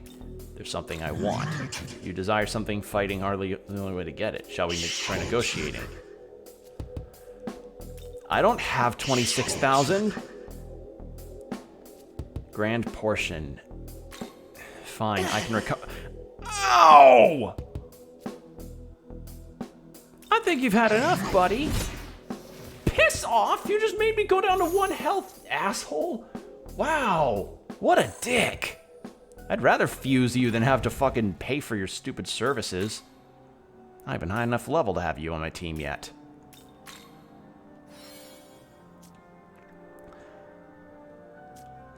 Just something I got from when I was little. Yeah, I don't know why I was like, it's really interesting to really see how fear affects different people in different ages. Because a friend of mine is incredibly sensitive to scary pieces of media. And you know, I'm better about it as an adult. But I will admit that there are some things that I don't really feel like trying to check out, and there are still some things that can unnerve me a little bit. If the anglerfish from Outer Wilds is to be anything to compare.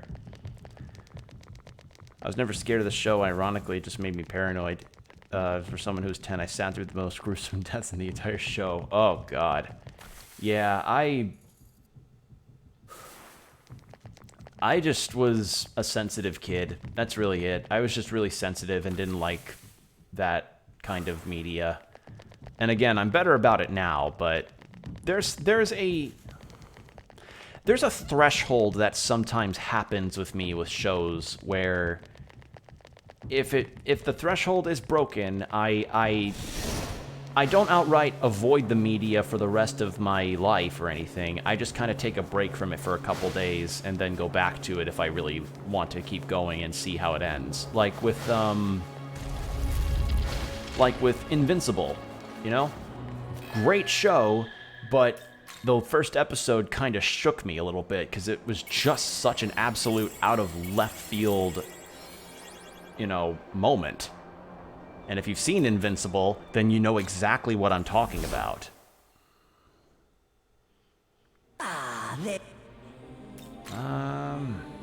Need any?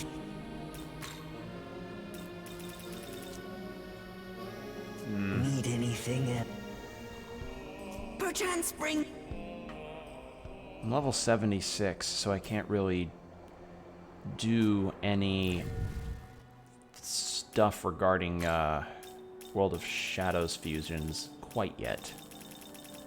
But yeah, although there are some shows that I for certain will never want to go back to because of the because of how they do their stuff. And what shows? There's a couple anime that come to mind that definitely are more on the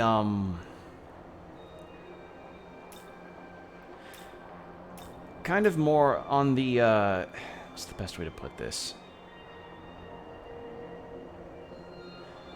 On kind of the more dark, kind of the edgy, gory stuff for edgy, gory stuff's sake kind of thing. You know? Like, it for some shows it makes sense, but for others it definitely feels just like you're blasting gore on the screen sometimes for shock value. What shows? Elfen Lied and Bloodsea. Those two shows, like, it wasn't even just the fact that they were gory, which, yeah, that's definitely a major part of it, and that the gore was incredibly in your face, but also the fact that, there were some moments in Elfen Lied that were very mean-spirited and nihilistic for the sake of being mean-spirited and nihilistic. And I don't really like seeing that. Like, I'm fine with a bit of, I'm fine with moments in shows that are dark and explore, like, yeah, humanity can be fucked up too. But there was a particular scene in Elfen Lied that jumped the shark a little too hard for me, and now I'd never want to watch that show again. Ever. I never want to even think... I never want to look at that show ever again. What scenes? I don't want to talk about it. I honestly don't. I never want to discuss that show again. Like, I had a neighbor that hung out a lot at my house, and for some fucking reason, he was obsessed with the show. Like, reading up lore and everything about it, and he was like, dude, let's rewatch it. I promise I'll skip that one traumatizing scene. And damn, they show naked women. Worse. That's... Believe me, that's not the worst thing that show has. What's the traumatizing scene, bruh? It involves the harming of a puppy. I will say that much. That is the most I will say. I will not say any more, and I would please ask you to not ask for any more. Like, I'm sorry that I have to lay down the law on that one, but I never want to discuss that show ever again, because I had to deal with a neighbor that, again, seemed weirdly just all about it, you know? Check it out at your own discretion if you want to. Don't expect me to want to discuss it. Ever. At all. Like, not to... Like, I apologize if I sound like I'm kind of making a big deal out of what probably isn't really anything to be made a big deal about it. But everybody, to an extent, has that one piece of media that is just the absolute, like, no zone for one reason or another.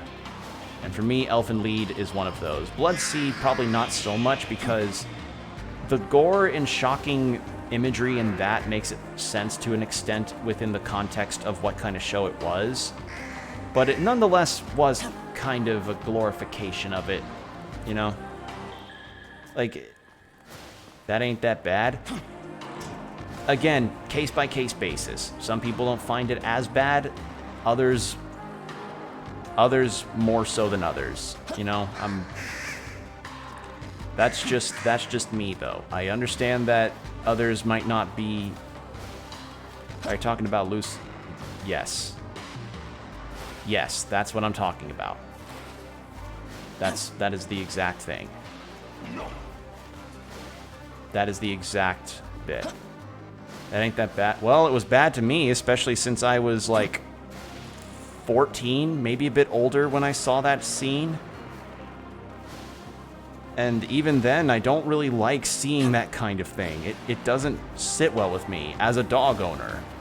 I love my dogs a lot, and I can't watch, like...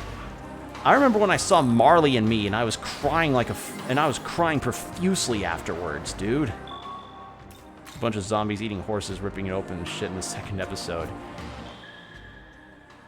Well, again, case-by-case basis about what kind of gore I'm more okay with than others.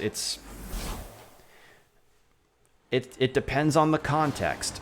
It really depends on the context of why this particular thing is happening.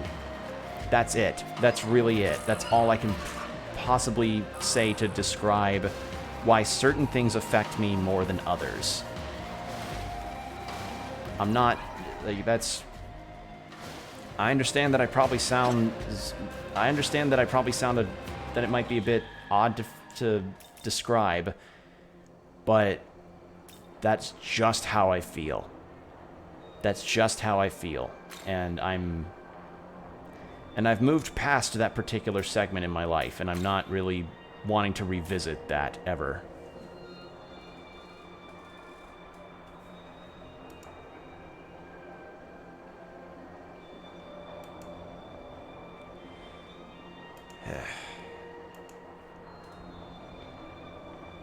Again, to each their own. To each their own.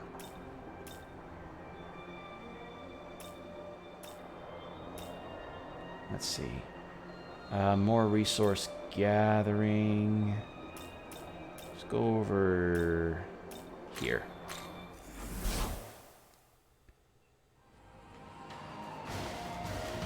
Like, I'm fine with things like The Walking Dead, and I even went through all of the rest of Invincible being completely fine. But again, it just depended on the context. That's it.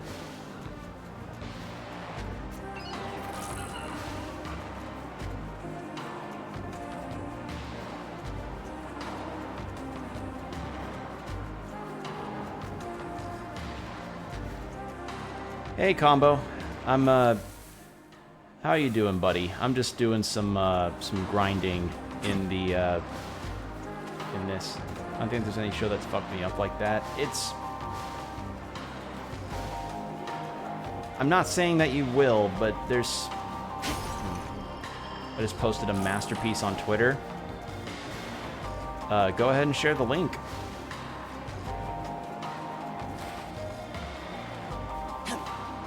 Alright, I think that's enough money that I can gain. Alright, what is this Twitter post?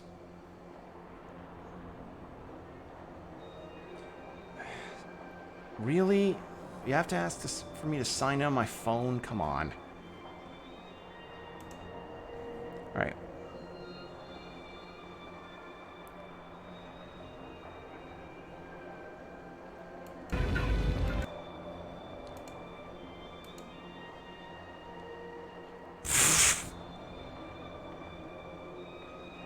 Oh, Combo, that's fantastic. That's amazing. Really? You're asking me to have to log in? Come on. Unbelievable. I just want to like a Twitter post.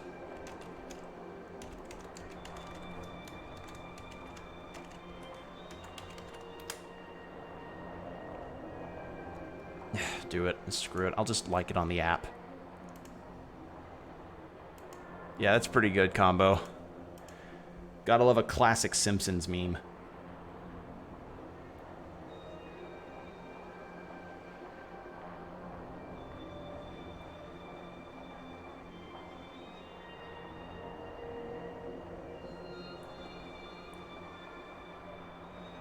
That was a good one. That was a good Simpsons meme. Alright. There. Alright, sorry about that. Had to... It was asking me to sign in on the browser on my phone and then on my PC, and I was just like, fuck it. I'll just do it on the app. I'll just like the thing on the app. Hope it blows up. Was bored. Spent half an hour to do it. Well, I hope it does well too, because that was pretty good. Say thanks.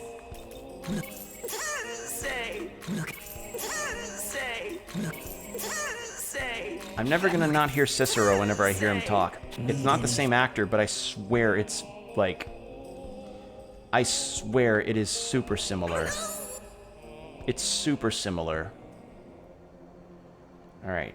I've gotten some money. I don't know what the exact level is for me to fight Shiva. So... I'm gonna probably assume that it may be in the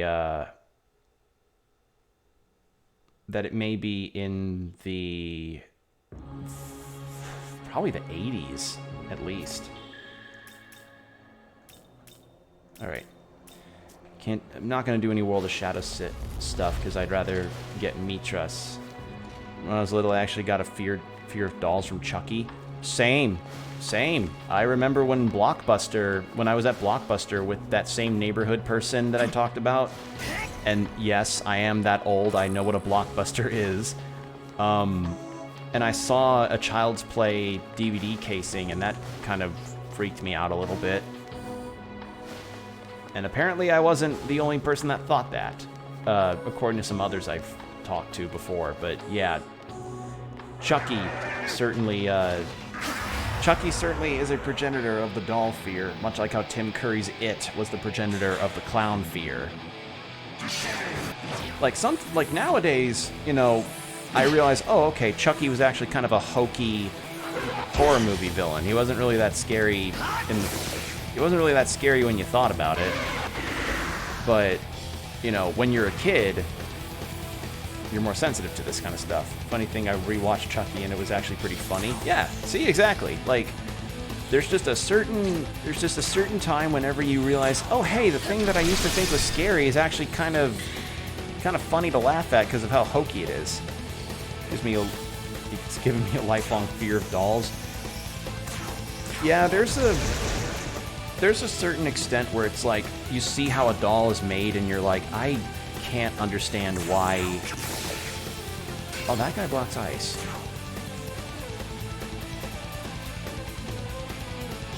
Hi Mary gave me a fear of mirrors.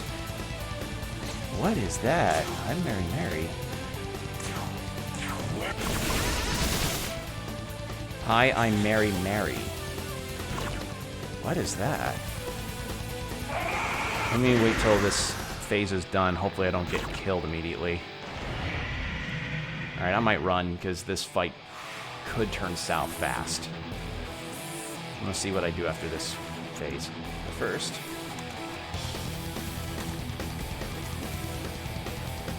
Hi, I'm Mary is a horror ARG started in 2016, currently based out of a YouTube channel, Twitter account, and a blog post. Oh! Yeah, ARG is a particularly interesting can of worms. Food and stuff never goes out, but at night monsters come out and try to do things. Okay. Yeah, ARG is a very interesting way to do horror stuff. I haven't really seen many examples of it, but from what I hear, it's legit. It can do some things. It can scare if it's done right. The third episode I believe is what got me. Maybe if I ever get in the mood to do like a movie marathon or something with friends, I might try that, or a horror marathon.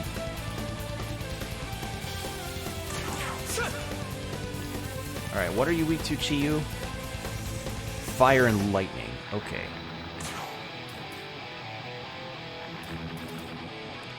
It wasn't even that bad, but it still got me.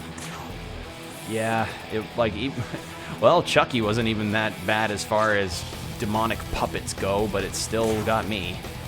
Even without even seeing the movie, just seeing the DVD case. Or was it a VHS case? Was it a DVD? The monster I'm talking about is genuinely scary.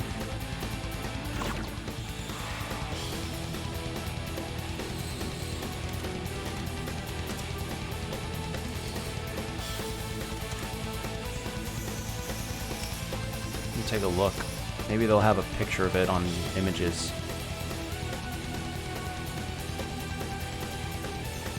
Is it just a lady with a porcelain-looking face? Like, is it a woman? Is the monster a woman whose face just kind of looks really like stiffed with makeup? Yeah, it's that. I could see it. Again, if it's done effectively, then good on them for being able to make people scared just from only using makeup. That's the dream, if anything. You don't want to have a moment where where you create a practical effects monster, and then your lead actress has to be like, you have to change your whole thing of the movie to have it be like you can't see the monster because your lead actress laughs whenever they see it. What was that movie again? Was it?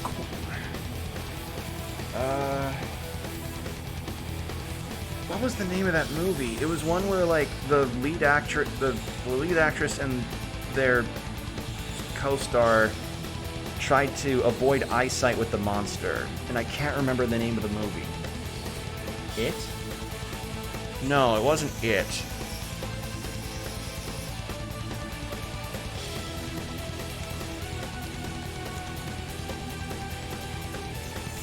Sandra Bullock horror movie. Bird Box! That was it. It was Bird Box. There's this one scene I saw of the monster that generally gave me nightmares. Well, maybe this one will be different. The movie Bird Box.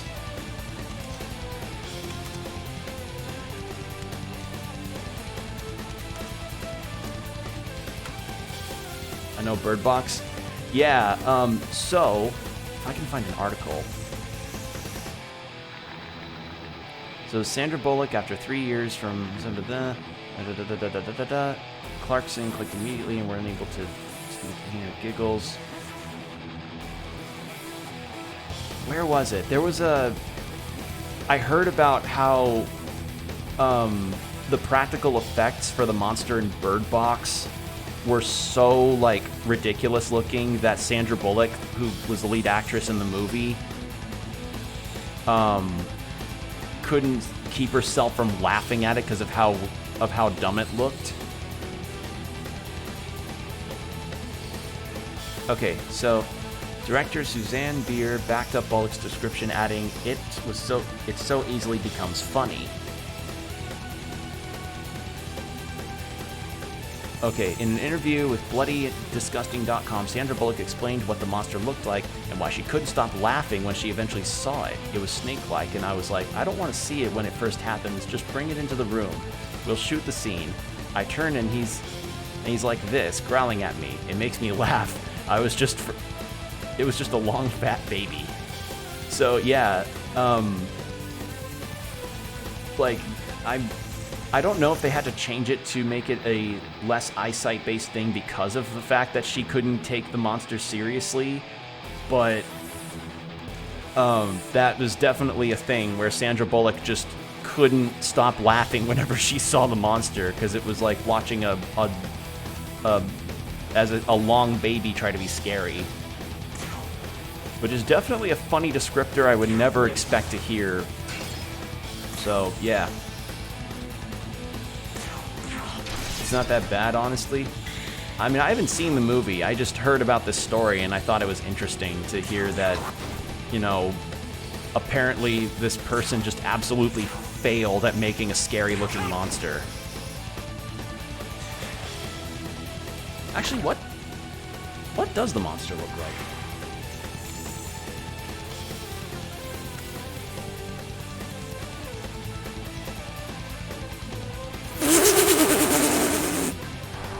Oh no!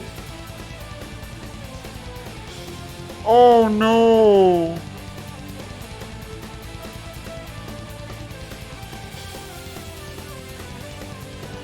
Oh no! It looks like a... Do you want me to describe the scene I'm talking about with the monster or not? Nah, it's alright. I'll probably try it. I'll probably take a look on my own. It was Hi, I'm Mary Mary, right? That was the ARG series? It was? Yeah. Alright. I'll be sure to take a look at it. I'll be sure to keep it posted. I'll see. It's relatively short. Good to know. I might throw it to my friends too to see what they think. See if they've heard of it. Anyway, yeah, I'm seeing pictures of this thing. Oh my god. It looks like there's something it's reminding me of, and I can't fucking figure out. What does this thing remind me of? It's so stupid looking. It looks...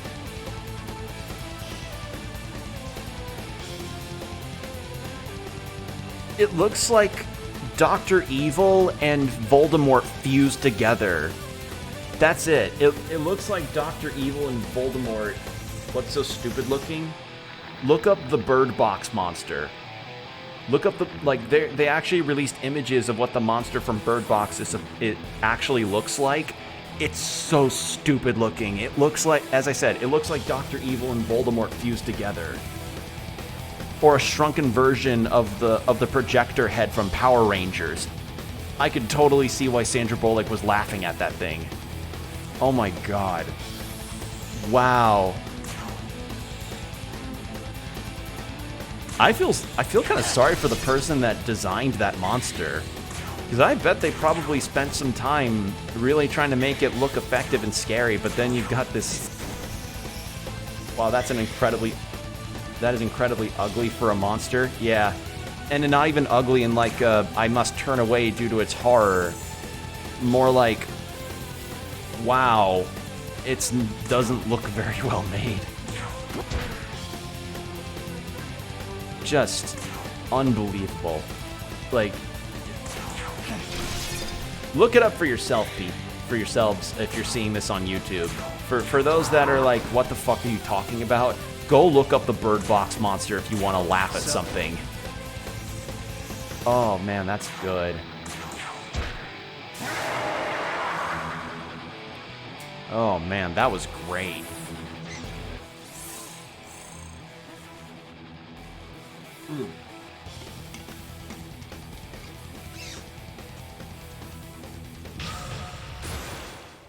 All right. Araki dying. Sure. Okay, you're officially out of stuff to learn. Cool. Yeah, I will say that if like, I'm not a practical effects person in any capacity. Again, I know about as much about that as I would about editing together a movie or even acting in a movie. But I can at least say when I totally agree with somebody involved in production who says like, yeah, I couldn't take that thing seriously. It was too funny looking.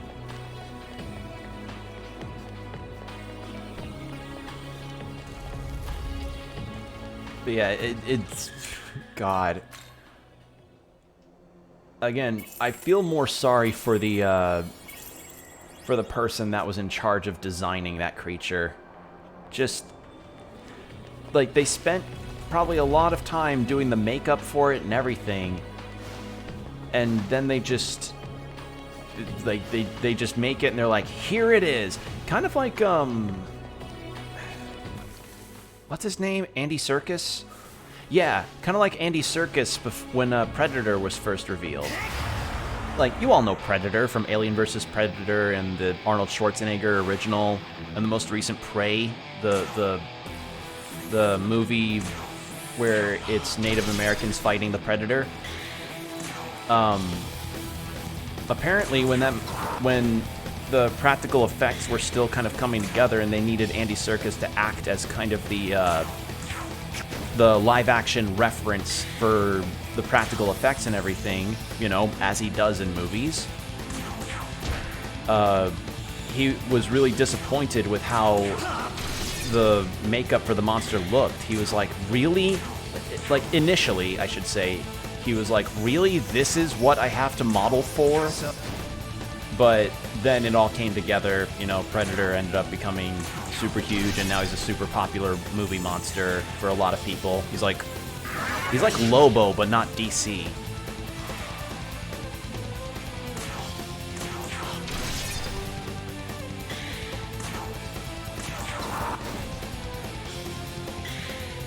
Okay. Yeah, you're level 87. There is no way in hell I'm gonna get to recruit you for a while.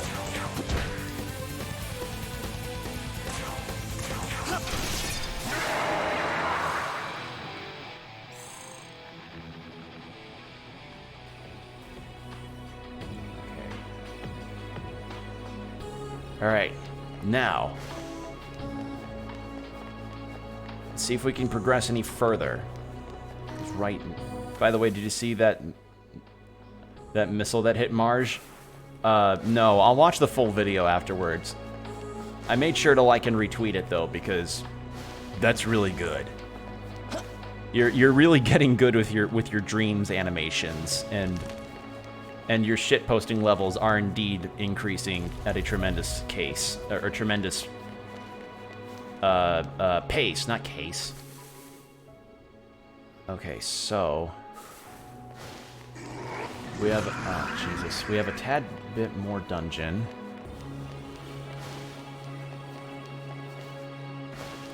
All right, just gonna loop behind him here. I just want to get some more of the map if I can help it. How y'all's days been? Fine. I just had to give Bonnie a little bit of exercise because I noticed that she got into my kitchen's compost, and that's never good whenever you just see stray coffee grounds all over the place. So I needed to give her a brief bit of exercise so that she doesn't get into trouble again. But right, the storm's not over there. Nah, I'm... Like, unless another duress show comes through, we're in the clear. My state's in the clear. As far as I know, the Midwest is not being hit by, Ian. That's the name of the storm, right? Ian? I think I'm gonna get off now. I'm sleepy. Yeah. Good night, Jaden. Thanks for dropping by. Yeah, Ian? Yeah, I have seen some of the devastation that's happened, though, and it's a very sobering sight, as is any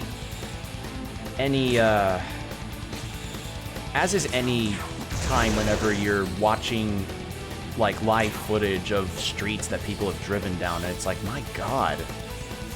Like, like, that kind of devastation is crazy.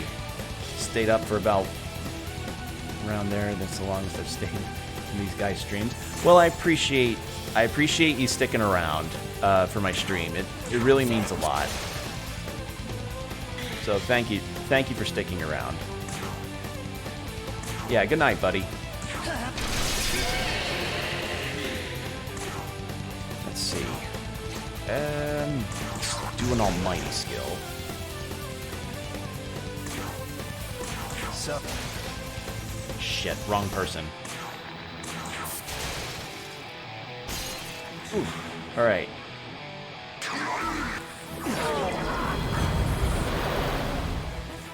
But yeah, besides giving Bonnie some exercise, I was just normal day of just reading up on the news and making sure and hoping that everybody that, you know, couldn't evacuate is safe, you know, because my God, I've never had to be within the eye of a hurricane myself, you know, thank God, but a lot of people probably have their reasons about why they couldn't leave, and it's unfortunate, but just hope that they stay safe, the people in Florida that were affected. But I also did see footage of a shark that had managed to swim inland because of how much flooding had gone through. And, you know, obviously there's always that one image of a shark swimming through a street, and it's like, some people always immediately point out that it's fake. More often than not, it is fake. But apparently, according to some of the people I've seen on social media, the shark footage that I saw turned out to be quite real. It was indeed there is indeed an occasion during Hurricane Ian where a shark was swimming on a street while it was flooded. I don't know what kind of shark it was, but it was in fact a shark. So yeah, I just hope that they're all safe, and I hope the people that are in the states that Ian is still going through right now are safe. Because I think I saw that Hurricane Ian, now turned back to tropical storm, I think, is cutting around the around the East Coast area, if my memory serves correctly. So, East Coast peeps, hope you're safe.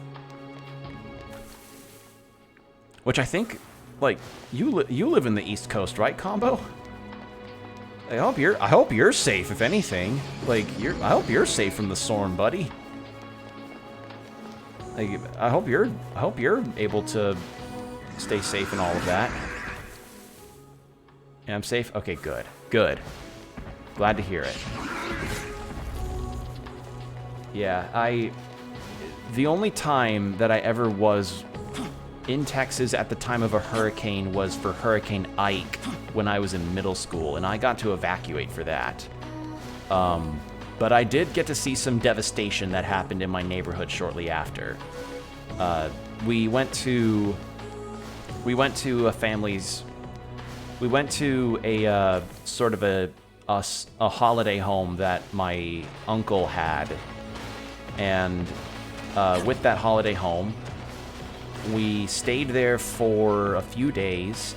And when we were over there, you know, it was fine. We got to hang out and watch TV, swim in a pool, pick sticker bushes out of our feet. It was just a grand old classic East Texas fun. But then I go back to my house and I see trees toppled over. People lost power. People lost fences. I lost a trampoline. Like, I had a trampoline in my backyard that when I came back was like sprawled across a childhood playpen that I had, which we eventually got rid of along with the trampoline. And of course, the electricity was out for a few days, as is the case with hurricanes. And yeah, I didn't have to witness that kind of devastation again for a while. But then I saw Hurricane Harvey go through. Now, when Harvey went, the trampoline finally gets its turn to jump. Yeah, exactly. Well, it wasn't so much jump. It was more like the wind just caused it to like collapse onto this playpen and sort of sprawl it, like just coat it like a net. It just went mostly all around it. Like, if anything, that's probably a really good thing, because the last thing I would want is to find part of my trampoline in somebody else's roof. But again, very interesting to see. Let's see, what else happened? I don't remember many other things involving Ike. That was years ago. Welcome to the world of shadows, where demons gather.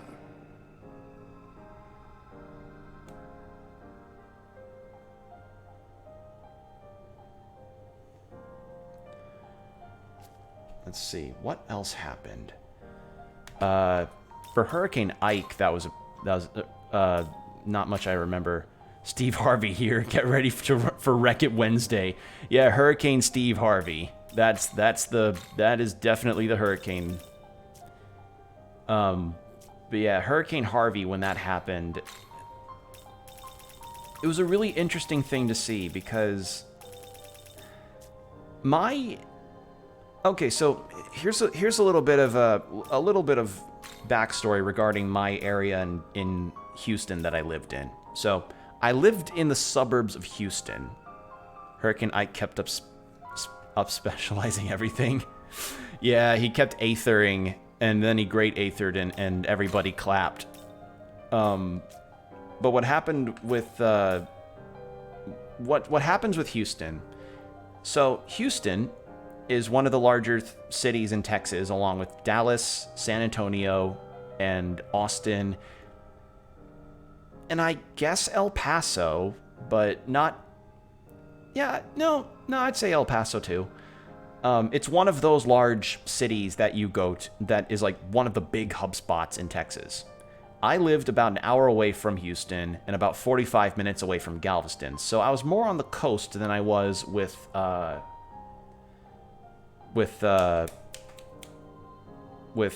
other cities, or other suburbs even. And being closer to Galveston, that caused my area to be a bit more prone to flooding. Now, my house had not really dealt with flooding too much, but I have heard horror stories about other places, and the reason why the flooding was so prominent is because in Galveston, there was an especially devastating hurricane back in 1900. It was something I was taught in school. And after that hurricane happened, the people of that time decided to take a preventative measure and build this big seawall that encompasses the entryway to the beaches. And the seawall is meant to essentially keep the waves from crashing onto the shore and just immediately flooding through. But the problem with that is if any rain goes in, that rain gets kept in to the cities because there's a seawall blocking it, which essentially causes Houston to be like a bowl trapping water. So anytime there's ever a slightly higher amount of rainfall than normal, be prepared for some flooding. Be prepared to be using your canoe or your kayak instead of a car to go down the streets. But for the most part, my house was on dry land. It was able to stay dry. But then I see the aftermath photos of Hurricane Harvey, and it's the most flooded I've ever seen my neighborhood be. Ever. Like, I remember driving down those streets trying to get my driver's license, and I'm seeing the devastation after that, and I'm like, my God, I can't believe that this happened there. Just mind-blowing, man. It absolutely just got to me, you know? Seeing my old hometown be like that. Thankfully, all of my friends were able to stay safe, and they they were able to evacuate or be on dry land and stay safe from everything, so thank God for that. But nonetheless, it was a very sobering sight to see.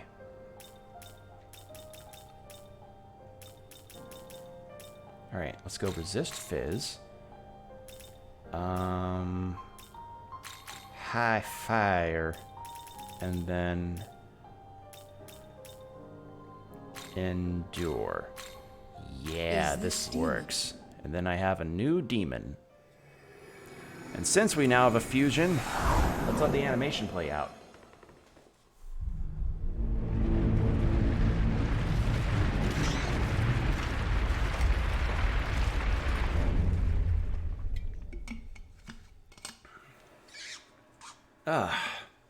I always let this animation play because it's super extra.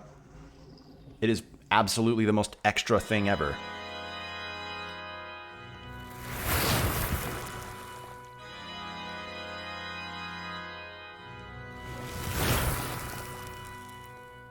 I just hope I don't get a botch fusion. That'd suck.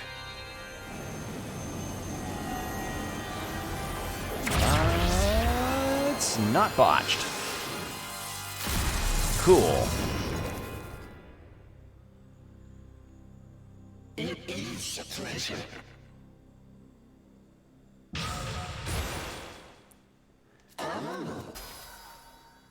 And he gets Takunda off the bat. Nice.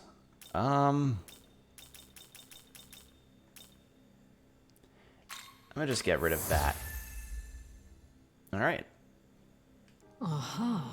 Necessary demons to make Ball.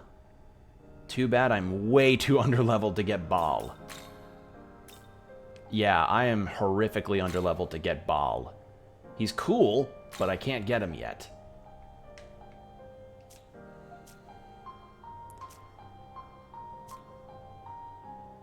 Return. Alright. So there we have that. And Mitras is now in my party. No, it's Chronicle Deeds, and then we'll keep going.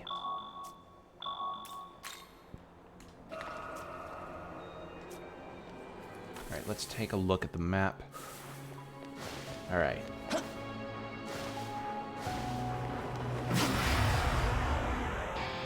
Okay, what's your deal? Got your attack down.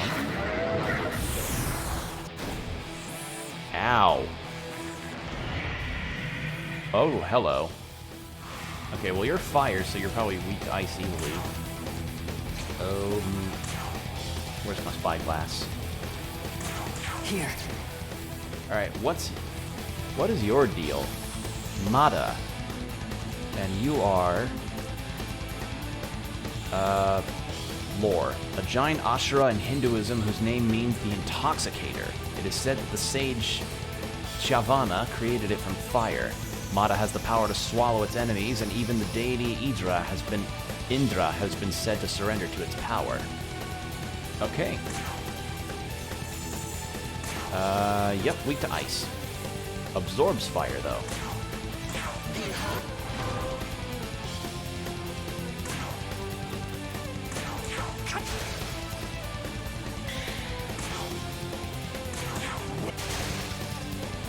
But yeah, I was lucky to have gotten out before Harvey blew through, because I moved to the Midwest by then. So I definitely don't take that for granted. Yeah.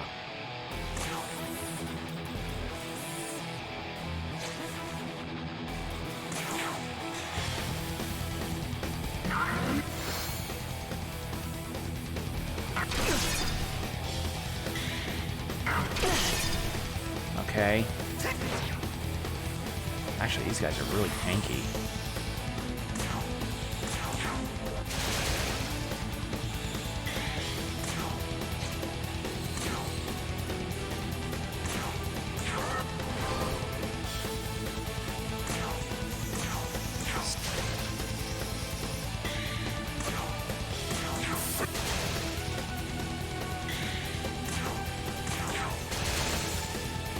Alright.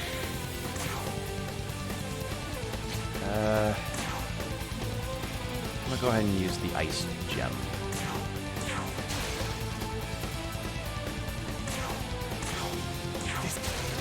There we go. Wait, what level was this thing again? 83. Okay, wait. A little above my my capabilities right now. Good to know. Little too strong. Just a little bit.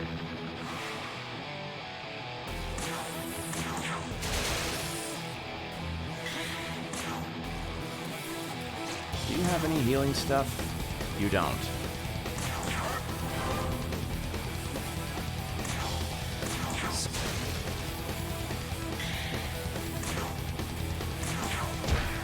There we go.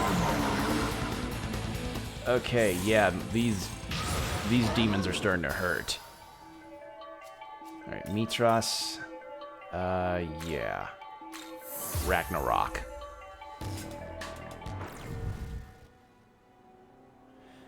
Oh boy, we're gonna have a very interesting, we're gonna have a very interesting time here.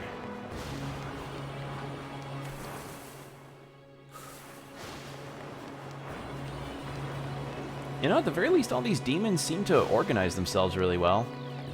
Get themselves properly lined up for a, what's the term for it when... Flash mob? Is that the term for it? When you have a group of people kind of gathered and they just kind of coordinate something without... I think it's called a flash mob. Yeah, flash mob, that's it.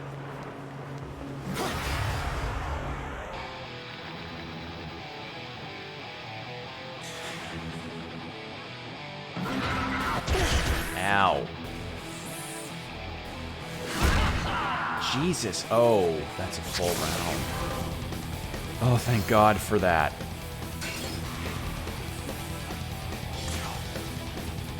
Holy shit. Okay, I'm starting to kind of see my problems here.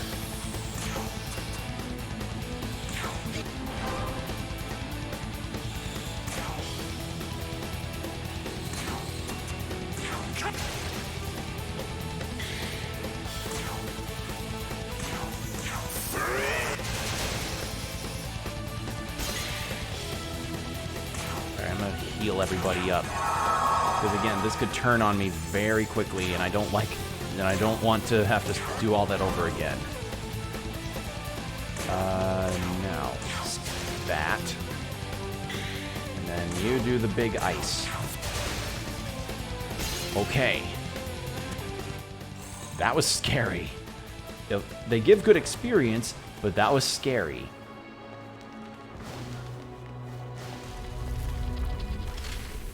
Alright, this probably is like a final stretch. I don't know if it's the final stretch, but I think it's a final stretch. So let's save. I mean, at the very least, I'm getting good money and experience out of this, so that's a plus.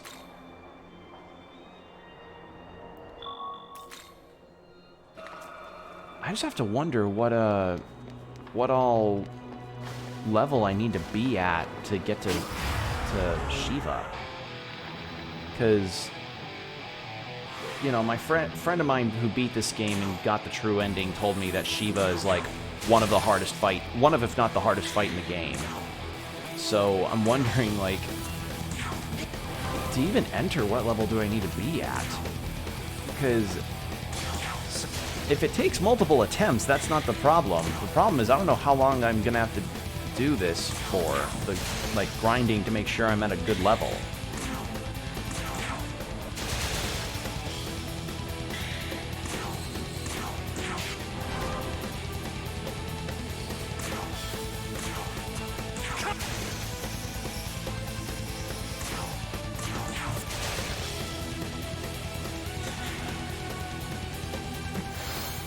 Oh, that's...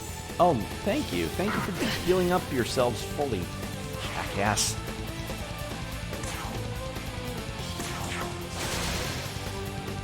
Alright, I'm gonna bounce. I need to run. This is gonna go south super fast. I can tell. Smoke ball. Poof.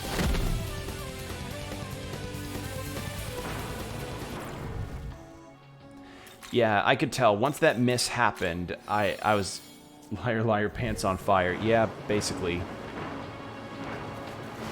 I'm trying my best here, but some of these encounters can really turn on you out of nowhere.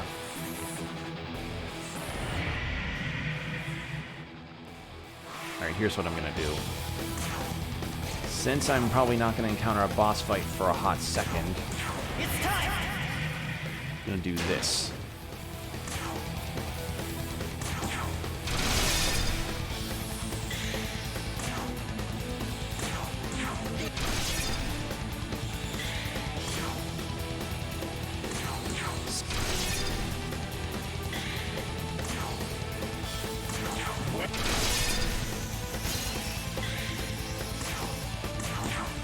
Because it's not that hard to gather the Magatsuhi back up. It's just a matter of getting the hits in and seeing if they actually hit. Because even if you have your criticals to be guaranteed, that doesn't mean that they will hit. You know, it's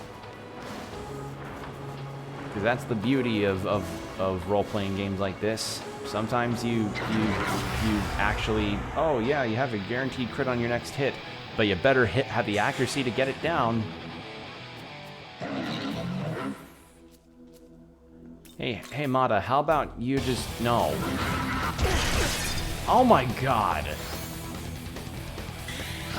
A crit on that nearly killed Theon? Oh my god. Okay, I think maybe I'm now at a point where the dungeon is a little strong for me. This'll do. Because that... He nearly killed two of my demons instantly. I'm gonna hold off on that. If anything, I might go to the prior floors and do fighting in there. Oh my god. I mean, at the very least, we've gotten pretty far into the dungeon. It's just, yeah, that was a big. Those are some big hits I took.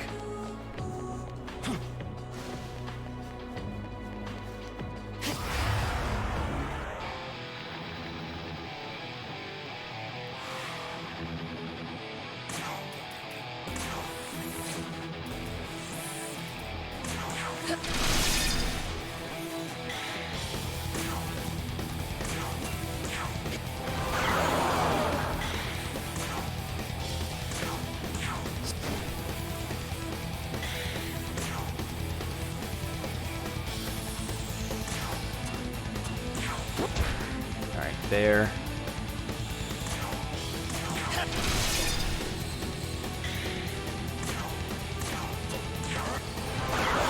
There. Okay.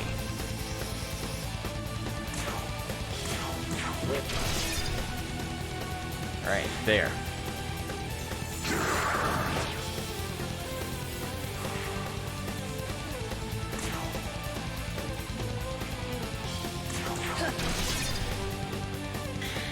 Yeah, this is going to be a very harrowing section of the game.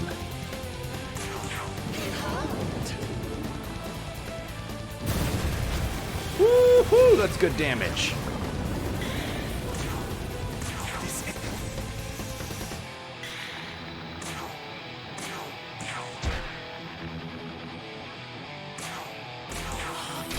Yeah, Ragnarok does good damage.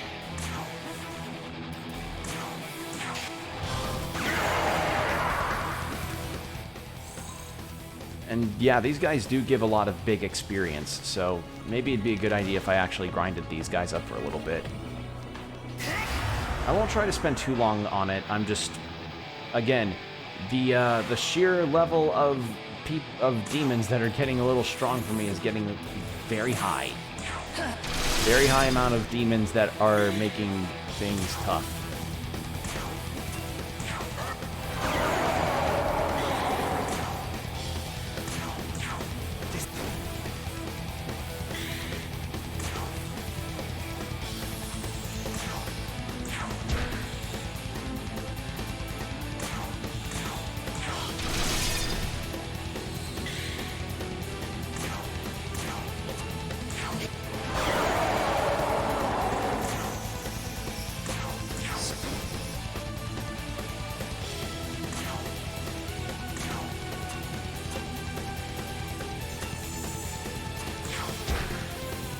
All right. Ow. Oh god, if I die here.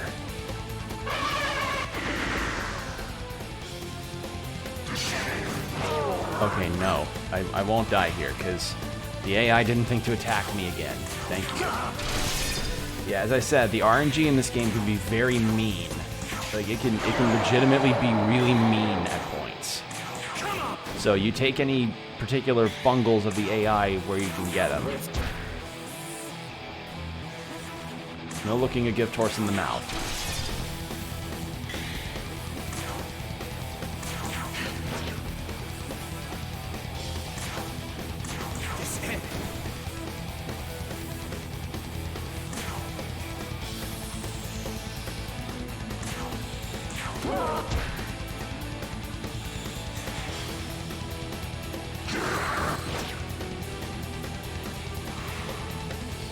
Okay.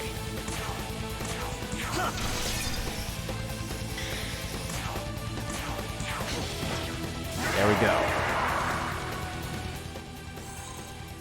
Oh, that's a nice. Ooh, I got his essence too. Nice. Yeah. All right. I'm low on MP though, so I should probably head back. Yeah, get it. Killing those things is definitely good for experience. Definitely good.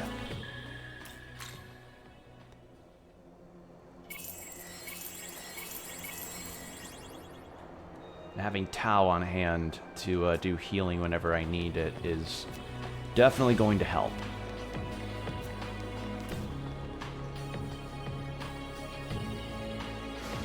Yeah, I have no reference over how strong I need to beat up Shiva.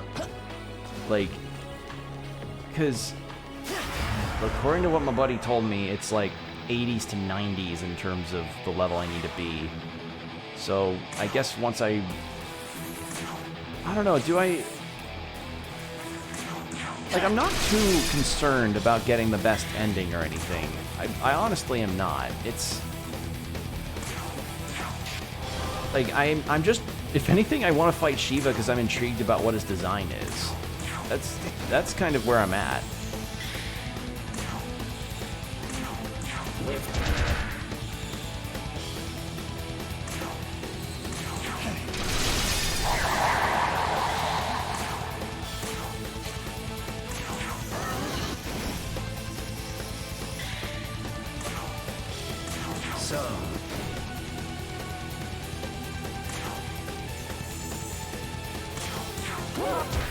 There we go.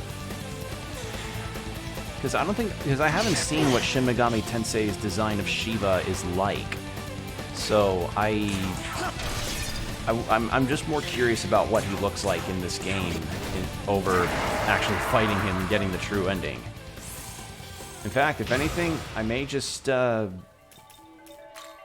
what I may end up doing is playing up to getting to fight him for a brief moment, and then I'll just finish the game there, because y'all know me, I'm not much of a completionist. I don't really care much for that kind of, well, I don't really bother with it most of the time, because it's like, if I wanted to get the best ending and it's not too out of the way, then yeah, you know, I'll do it. But I don't know. There's just a particular circumstance here. Like, I can see what I'll do against Shiva, but I'm not wanting to fully engross myself unless I really want to grind off stream or something. In which case, this might end up being a two-parter finale where you know, I've made it to what I assume might be the end of the dungeon, and then I do some grinding off stream, and then I fight Shiva in the final boss, but in that case, then that's probably a shorter finale. I don't know. Trying to pace this out is kind of interesting.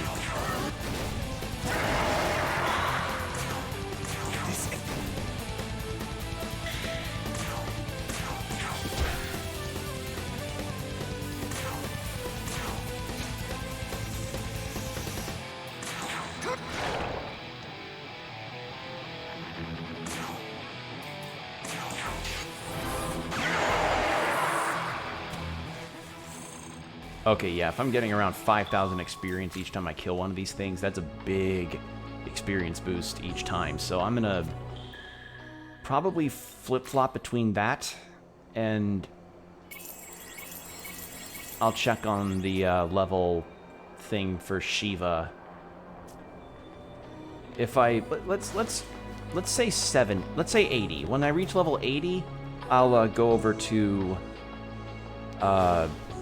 over to Shiva's little alcove and be like, alright,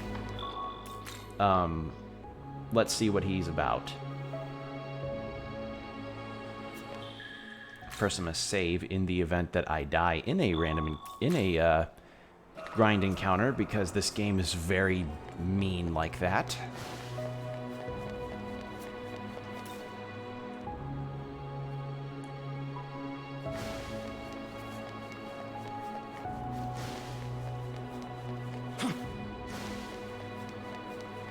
Also going to have to keep up with the demons that I can end up fusing when I increase in level.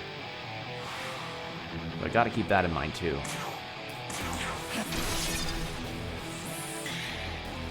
But yeah, some other things I've been debating about lately is something else I thought about, and I think I actually want to do this. I kind of want to play Persona 3 on stream when it comes out on other platforms. And since it's the portable version, I'd actually thought about getting it for my Switch.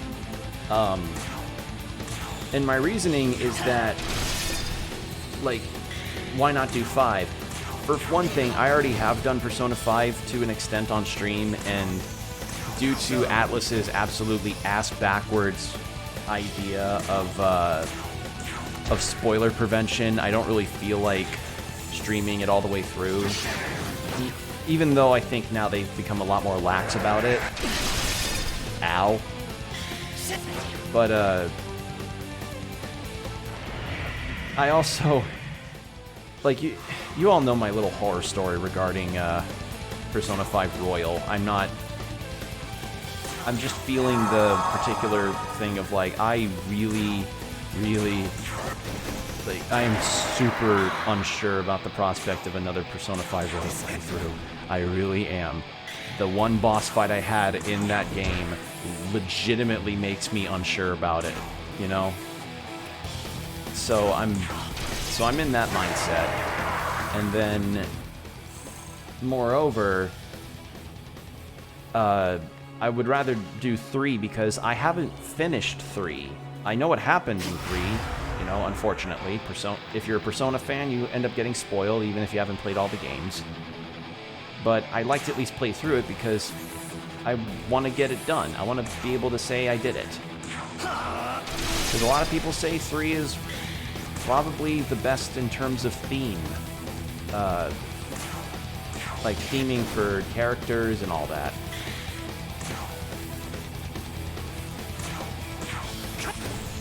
So I thought about that, about getting Persona 3 on my Switch and then streaming it, because I think it'd be fun.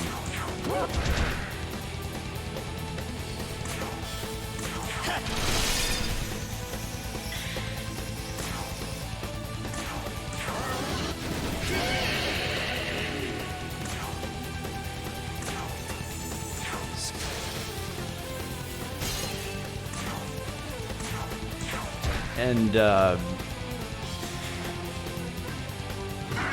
other thing is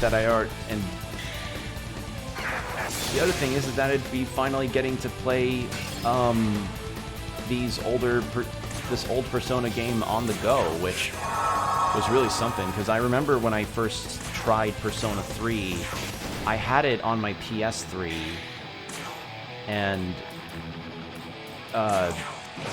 I don't know what caused me to stop, but I just kind of teetered out of interest. So getting to play it on modern platforms without having to break out a PlayStation 3 to play it is quite nice. The fact that they finally got around to doing that.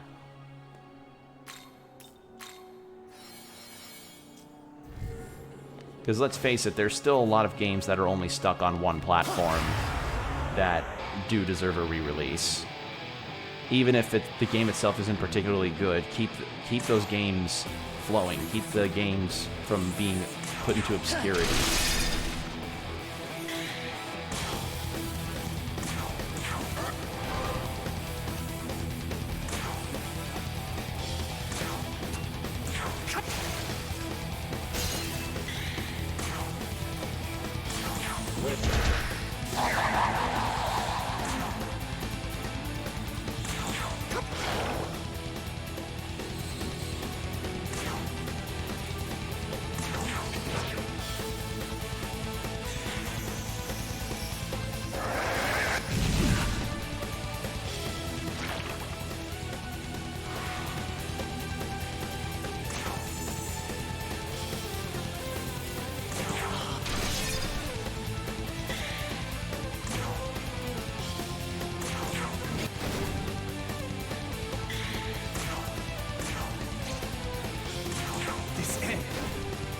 Alright.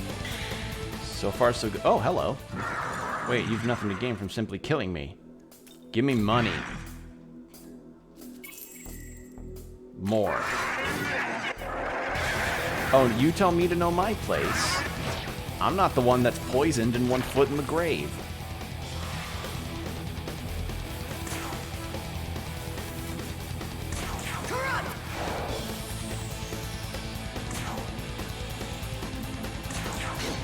There. 79. Alright, we're almost there. See, if I was doing this in like an earlier area of the game, I'd be a bit more reluctant on the grinding, but these Chiyo guys are giving me a lot of experience, so good to keep fighting. Alright, let's save, and I'm gonna check on the World of Shadows to see if I can make anything. That'd be really good.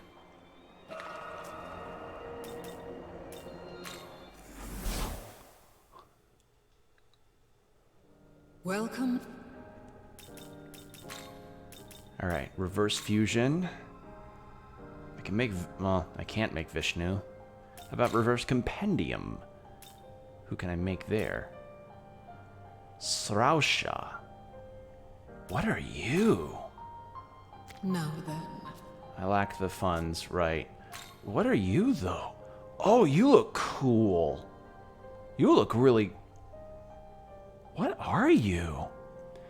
In Zoroastrian lore, Sarosha's duty is to listen to humanity's cry for Ahura Mazda, It is known to descend after sunset to vanquish evil. Its name literally means observance. Okay, so it's something of like a observer god. Oh man, that thing looks cool. And Ongyoki. Oh wait, I can go back and get an Ongyoki. I can recruit one. Although, it was a dick to me earlier. I imagine the demons themselves are telling you their lore. That'd be cool. Kind of like a living museum display situation, which I remember doing in elementary school, actually. I dressed up as Hercules. I remember particularly a bunch of people kept coming up to me and being like, having that say the line Bart moment, you know? I'm gonna make this guy. He seems cool. Sorry, Fion, but you have no skills left that are useful to me, right? Well, you're out of learning stuff. Anyway, so he's weak to light, so no light. What'd they want you to say? Just a brief history about Hercules and who he was. Or Heracles, if I want to be accurate. Low accuracy, physical block, enduring soul.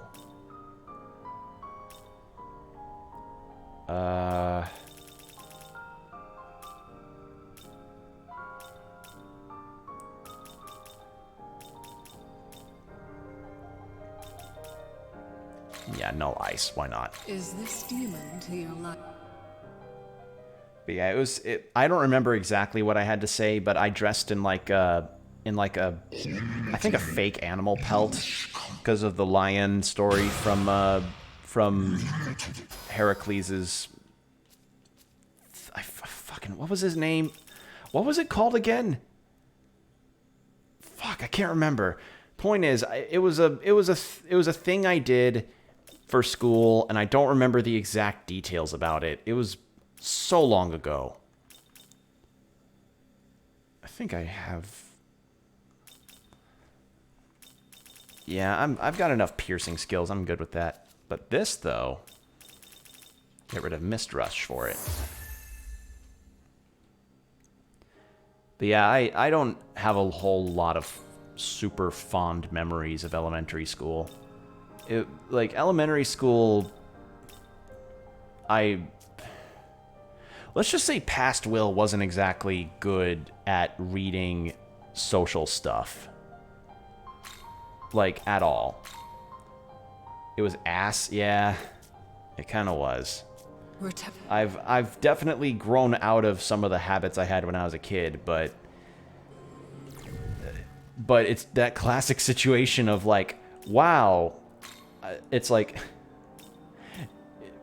you know, you go into your mind palace whenever you're about to go to bed, and it's like, oh, I'm so sleepy. Time for me to finally rest my head and feel the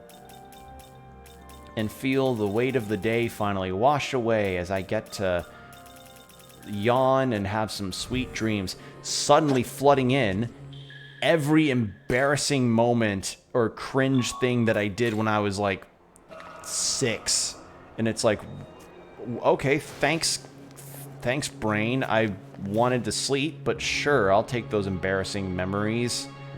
And now that I think about those, I can't sleep very well. It's ugh. The brain is a very dumb organ. It really is. It just, yeah.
Ooh, that's good damage.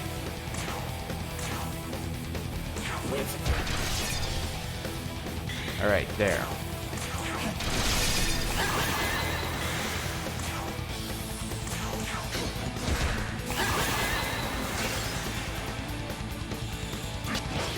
There.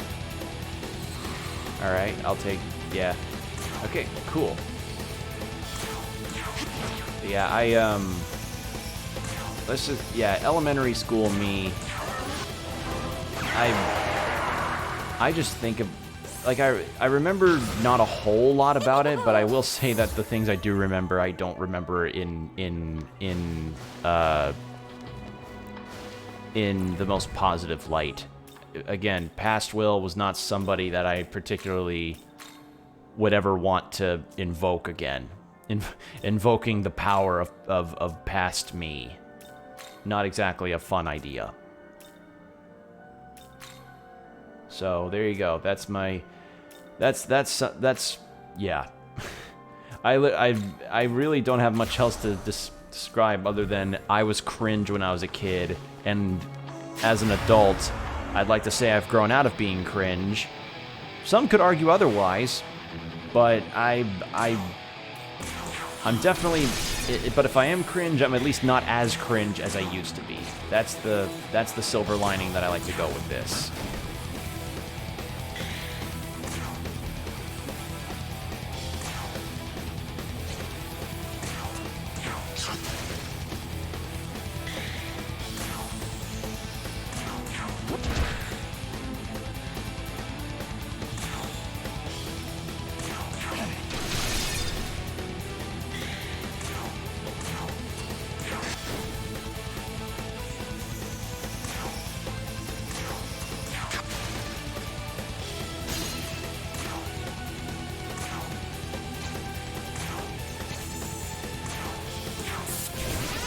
I didn't think that would land.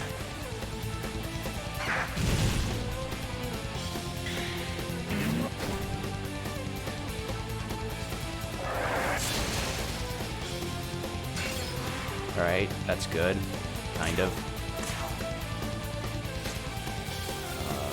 Water. Heal up.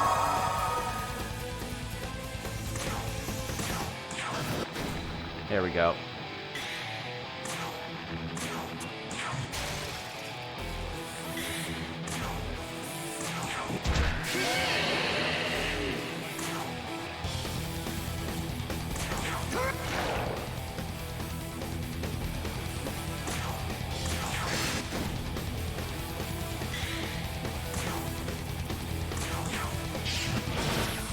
There we go. Alright, Kali's got all of her skills now. Severe attack to one foe.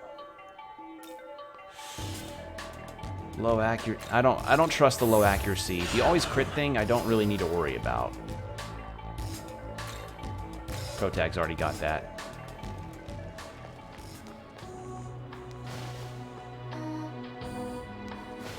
Okay.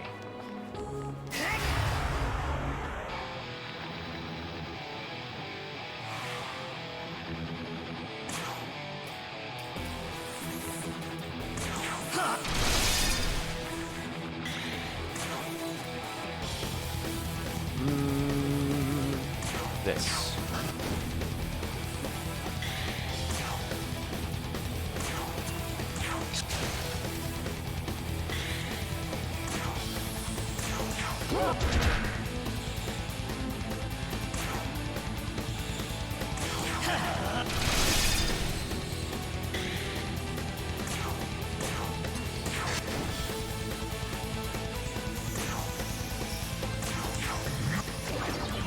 There we are.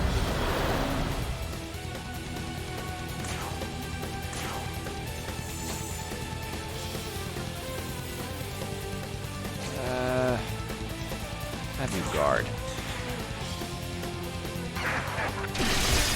Ow. Nice.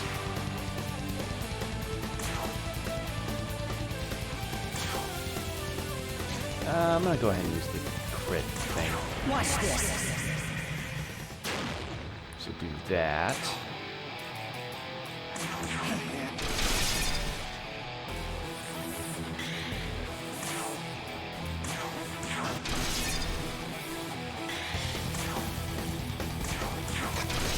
Okay.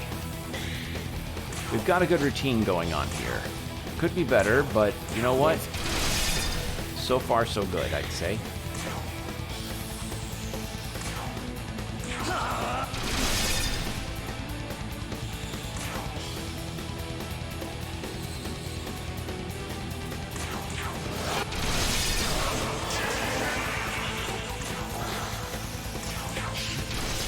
There we go. Big health, or big experience, too. Alright. Now then, let's recover our stuff up. It is, I mean, at the very least, I'm getting levels really quickly. That's the silver lining in all this. I'm getting levels at a nice, expedient pace. Because if I were to be getting levels much more slowly, I would definitely not be feeling the drive to want to, one, go see Shiva, and two, to get the true ending if it could be helped. Like, I honest to God have no idea how worth it this true ending is. Like, what's motivating me is just seeing what Shin Megami Tensei's design for Shiva is. That's it. Like, I don't really care if I get the true ending or not. Let's see. I want it to be a surprise. I want it to be a surprise when I encounter him.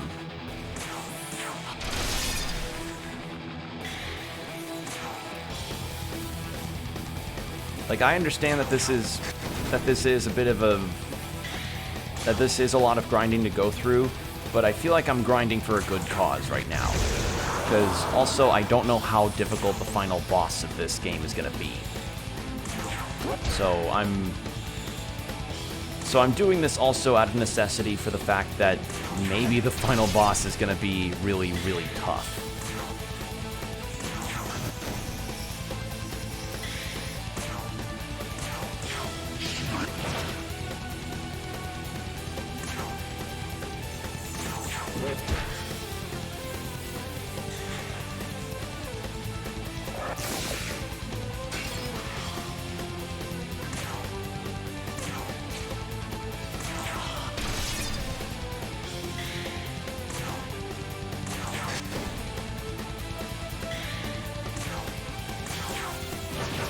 There we go.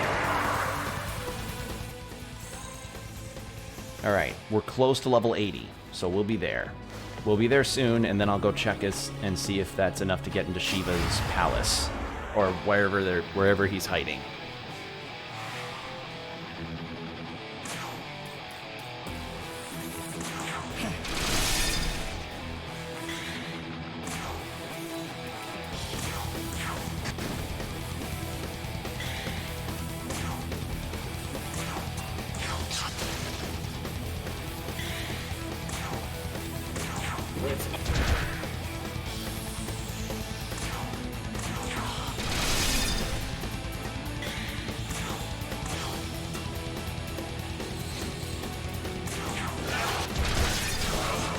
Ooh, nice.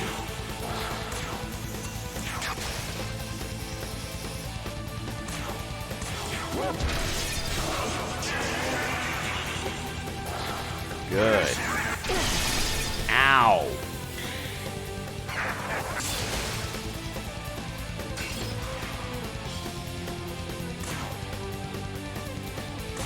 Miracle water.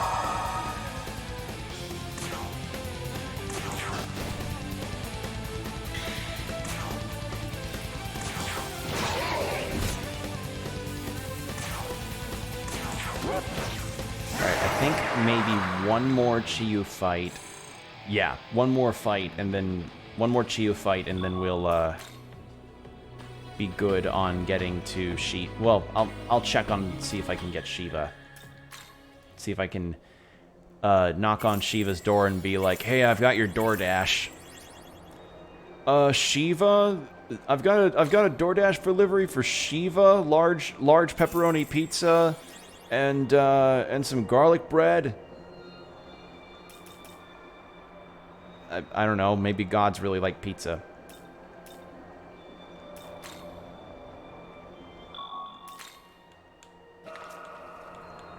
All right.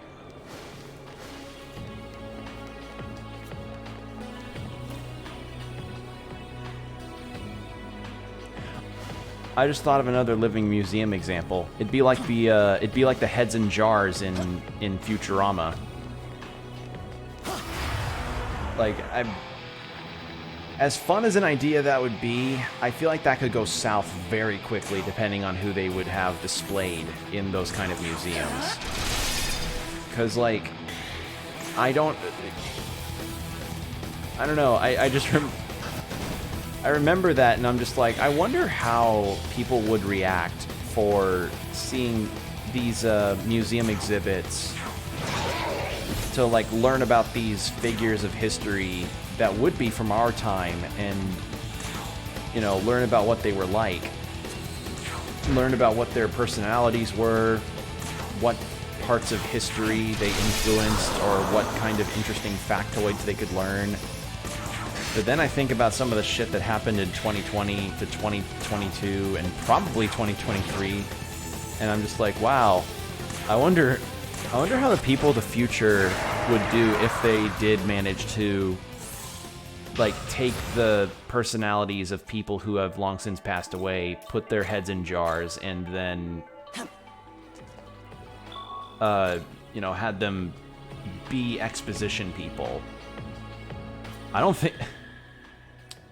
I think maybe that would not go over as well as we would want it to, if I'm being completely honest.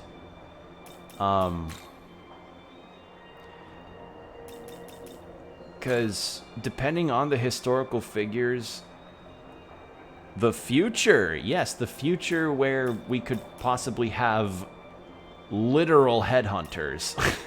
That is the best way that I could describe it. You know, people that may go to these museums, break in and steal these, you know, the heads in jars. Like, I don't know, or something. Cool concept, but maybe have it be like an AI that's meant to simulate, or an AI that talks about the life of X person. Like, who's a good example?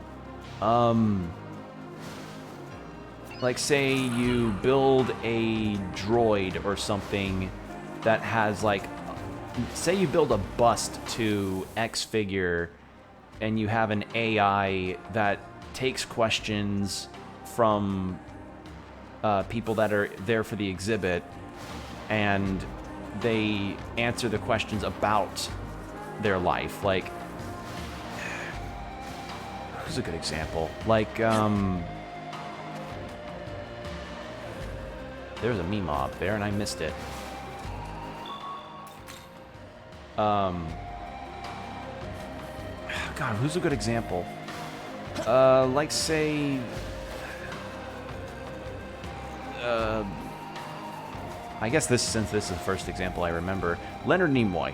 Say they built a bust of Leonard Nimoy's likeness, and installed an AI in it that is meant to be somewhat conversational, but also answer questions that a normal museum thing would not be prompted to answer. Like, what were Leonard Nimoy's feelings on, you know, being known as only the Spock guy, you know, or things like that. I don't know. That's something that I see probably working better than heads in jars.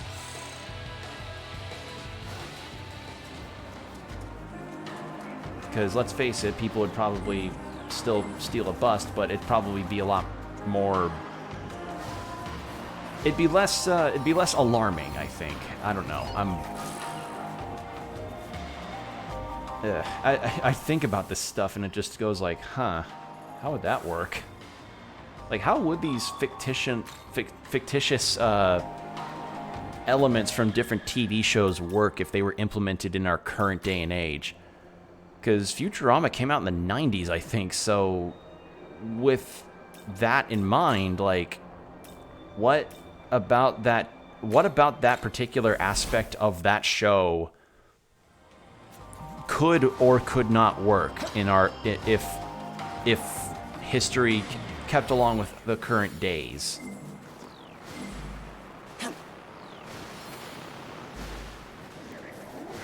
Part of me wonders if whether or not they'd have museum exhibits for the studying of COVID.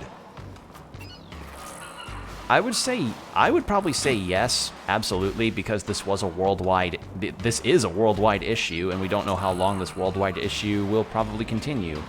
But I imagine a lot of the stuff happening in this day and age will be memorialized, for better or for worse.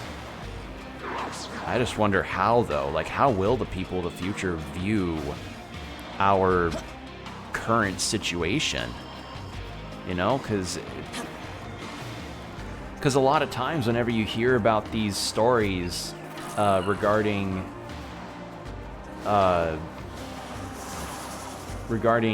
aspect of people's lives, and some would say, like, come on, there's no way that actually happened.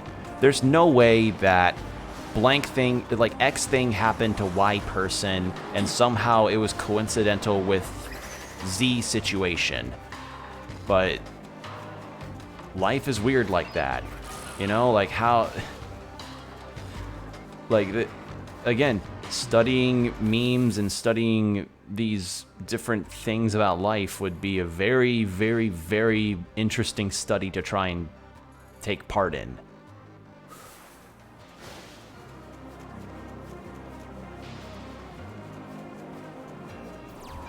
Damn, they tripping. How they get by in life without cyborg bodies for real? Yeah, I know. Like, it'll be like 2050 or something. I'll be in my elderly years, talking about my days of when the internet was just starting, and people will be like, "Nah, no way. People were actually civil for the most part on the internet." Like, if you're not receiving 400 death threats after your morning coffee, then really, is it the internet experience? That's what it's gonna be like in 2050, Grandpa. Flips hoverboard and does dabbing with your legs or something. Maybe they found a cure to aging, who knows? It'll be expensive as hell, though. Yeah, they ask Hirohiko Araki how he's able to stay young for so long. That's just it. Or, no, it would be Araki. No, they get the secret to de-aging from Hirohiko Araki and Masahiro Sakurai, because those dudes don't age at all. Like, you look at pictures of Masahiro Sakurai and Araki when they were in their 20s or something, and they look almost the same nowadays. And it's like, wow, what is in their diet that keeps them looking like that? Like, good on them for being able to look as good as they do. One up? Yeah, maybe. Yeah, it's the Queen cashed her last one up.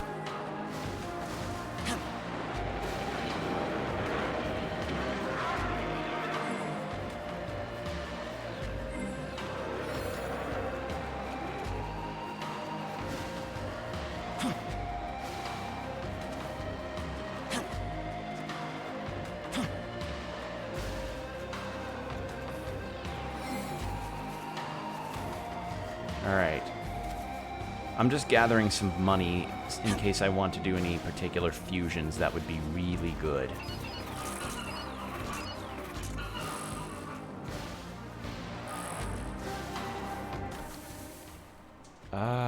The next...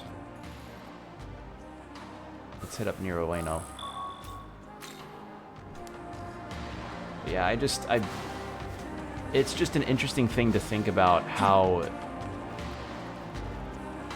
how we have been living through historic moment after historic moment for the past 2 years.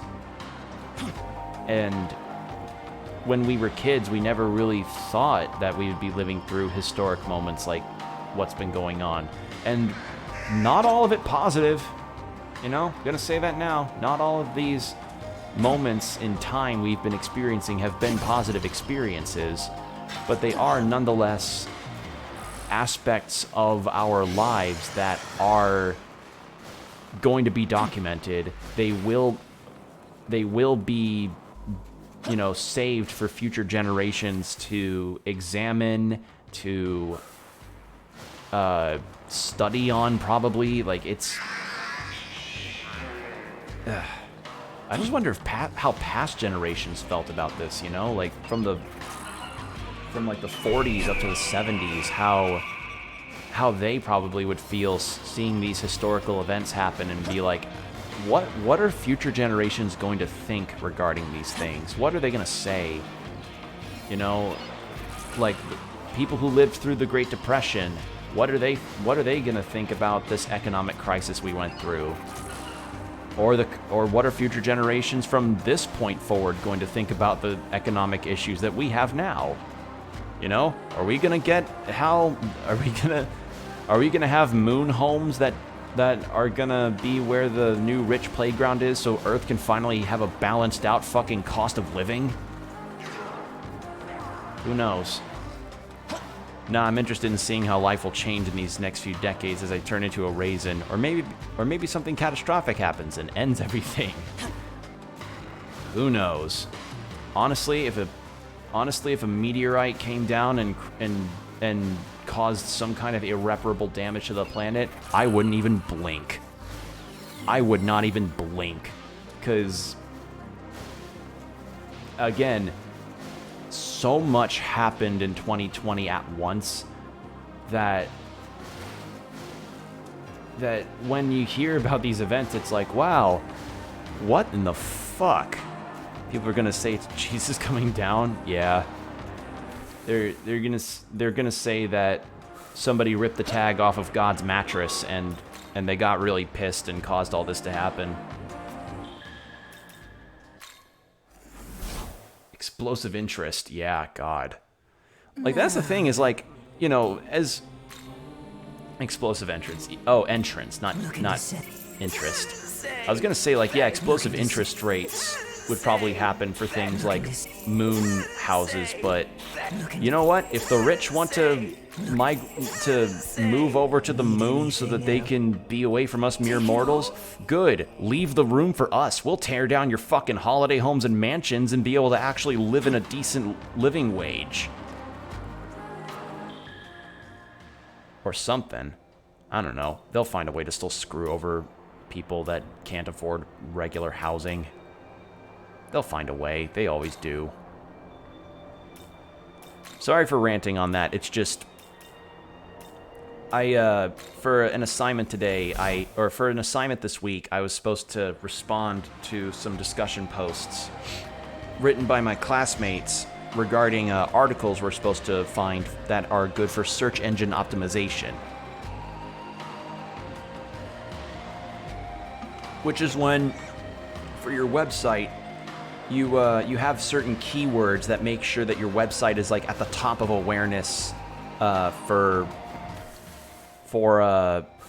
things like, oh, what kind of article should I find about finding the best kind of dog food for my dog's diet?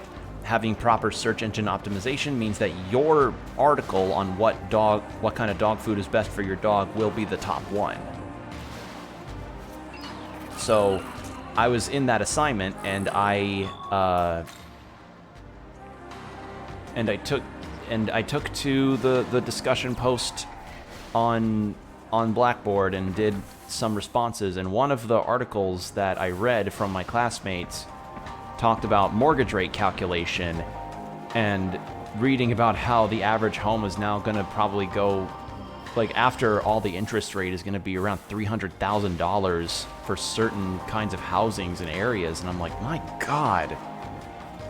Like, it's no wonder that people you know, whenever you hear the situation of like, oh, I'm an adult, but I still live with my parents, some still say, people say, like, ride that while you still can, because, you know, apartment rates and interest rates and mortgage rates are only going to get higher for a little while. That's why people are hoping for a housing market crash, because that way people can actually buy properties at an affordable rate and tell landlords to suck it. Tell landlords and Airbnb empire people to suck it.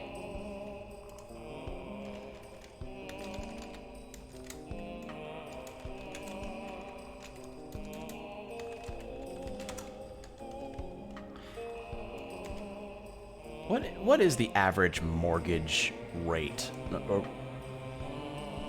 Average mortgage rate for a 30-year fix is around 7.35. American home cost. How much does a normal house cost? Yeah, the average house cost in the US is around $400,000.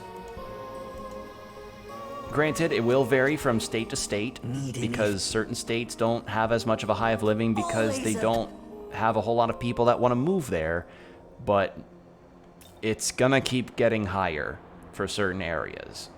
Like, for instance, the state I live in is one that actually has one of the lower costs of living, and yet I still see apartments that are around $1,000, like $1,000 to $2,500 a month.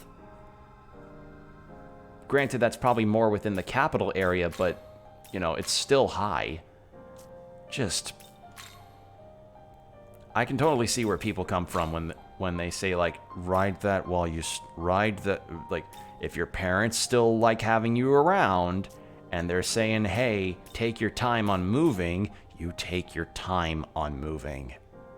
And honestly, I can't, like, I seriously agree. I seriously agree that right now, I definitely would not be able to live in an apartment comfortably, especially on my own. I know I'd have to get roommates, but the problem is roommates can be a major mixed bag in terms of the personage that you end up with. So, yeah, sorry for the housing rant. It's just, I think about it a lot because, you know, I'm nearing the end of my college time. I'm gonna plan on looking into the job market and, you know, eventually moving out, because I'd like to do that, broaden my horizons. But it's kind of hard to broaden your horizons when your horizons are gonna cost about $2,000 a month to even have a roof over your head. You still with your parents? Get a job. Pants out to homeless dude. Yeah. All right. You can sense the presence of a powerful demon. Will you enter? I can enter. Okay. Here we are. What have we got? Oh, you look cool! Ooh. So there's Shiva.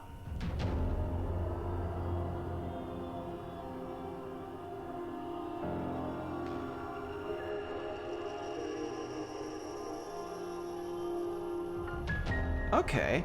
That's a cool design. I like it. I'm gonna try and give him a cool voice. I am Shiva, the benevolent god of destruction. You are the Nahobino that felled Vasuki.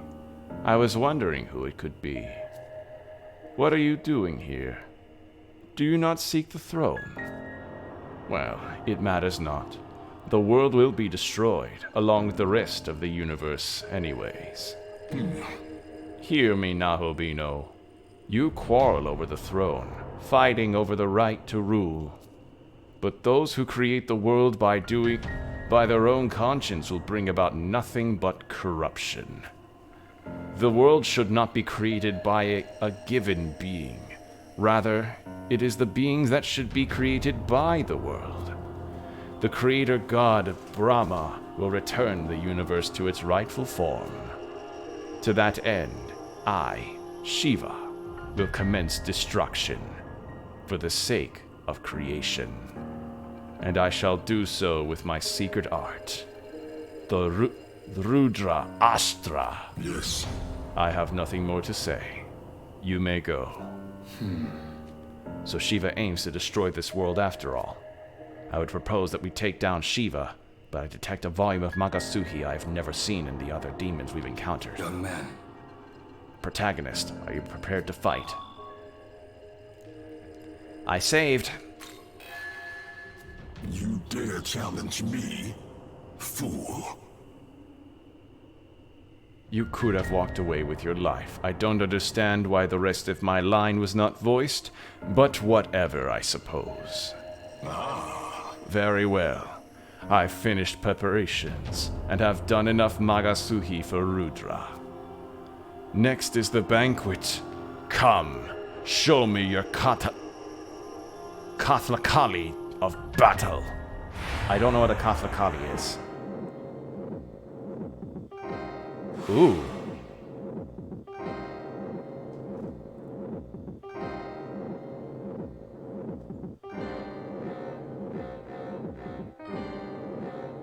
Music?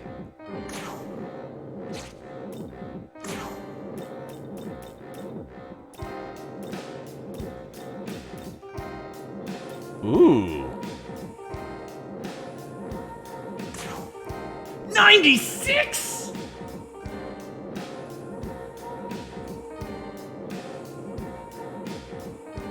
'96?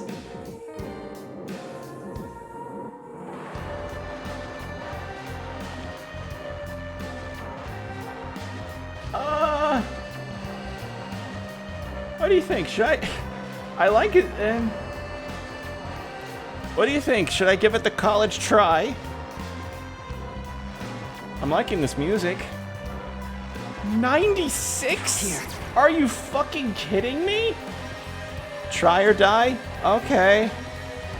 Alright, absorbs fire, absorbs electricity, resists physical light and darkness, neutral to force. Oh, you're gonna be a nightmare.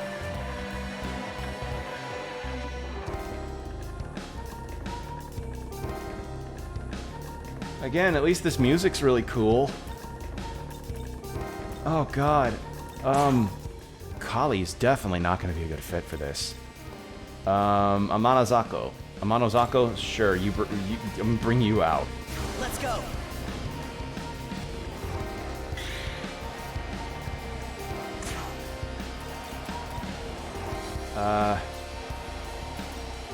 Wait, what was Shiva's, what were your resistances? Yep, your resist. Jesus Christ! Look at that strength and magic! My strength and my magic's at 77! Oh my god! Okay, I totally get where my friend was coming from with this. Okay then. I understand now. I'm gonna get humbled hard. I actually would like to see what Shiva's lore is. I know of Shiva to an extent. The great god who governs the destruction and creation of the world. He is the most worshipped god in Hinduism alongside Vishnu. It is said that he purifies the world through destruction only to rebuild it anew. And though he casts terrifying destruction against the demons, he also blesses his followers. Shiva has been depicted in many ways, but the most common is for him to have 4 hands, 1 face, and 3 eyes. He wields a Trishula, or trident, and his 3rd eye is said to emit a ray of light that destroys all it touches. Does he have a unique skill? Severe. That's gotta be it, the Tandava. If I get him as a fusion summon, I probably would only get him at like level 100 or some shit like that. Oh man. Alright. Here we go. Yeah, I didn't think that would work. Okay,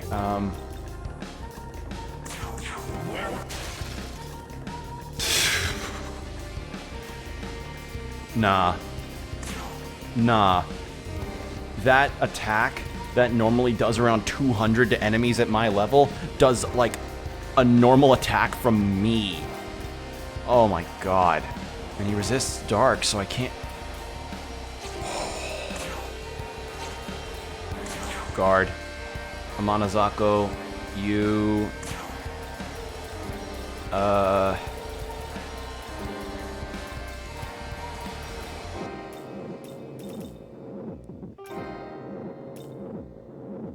Seal? Oh, you want some? Well, do ya? Yeah, I didn't think so.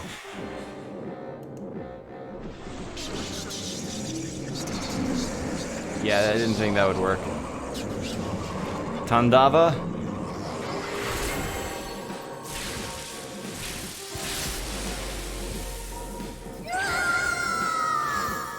Ow! Well. Oh, fantastic. Okay. Alright. I have been humbled, everybody. I have been thoroughly humbled. This is the hardest that a video game has ever humbled me. Ever. Like,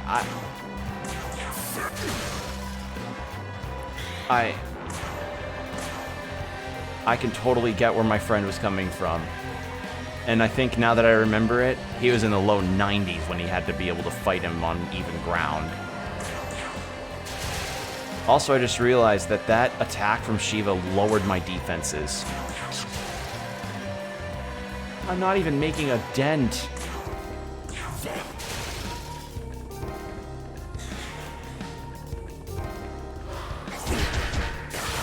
Oh, okay, and even his cronies are super powered.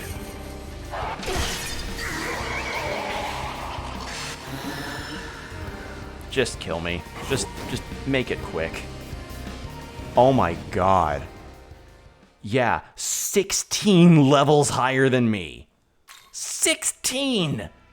I was half expecting it to be just like, oh, nice, probably like level 86 or 7 or something. You know, like bit higher than me, but I could manage. No, I could not manage. I could not manage that. That was not manageable. All right.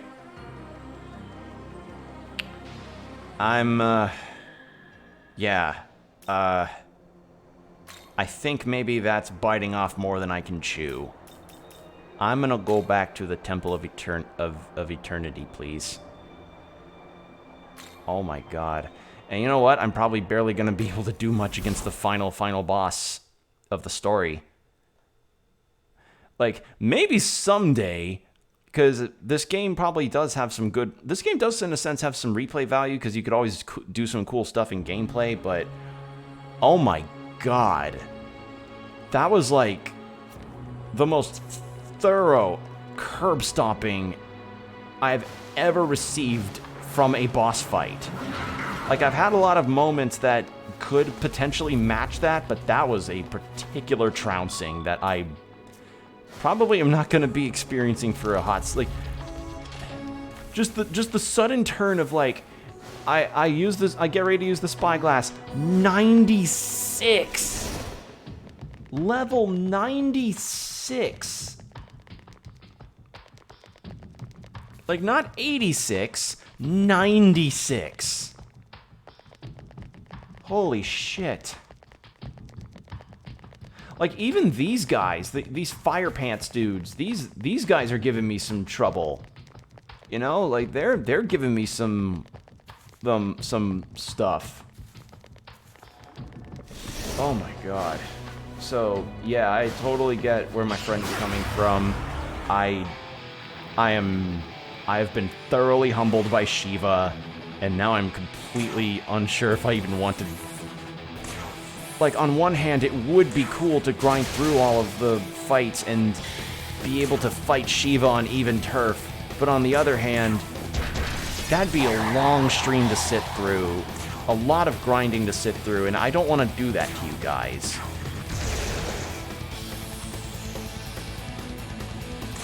Oh my god. But yeah, I can definitely say I get where my friend was coming from.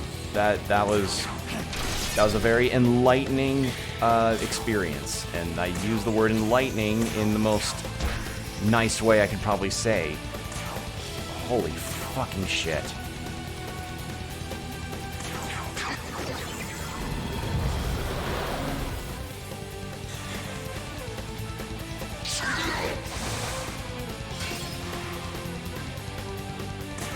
And the thing is that even the cronies that, the drones that Shiva summoned were able to, it could be able to insta-wipe my party. So there's literally not much I could do regarding the standing of my party or myself against Shiva. Oh my god.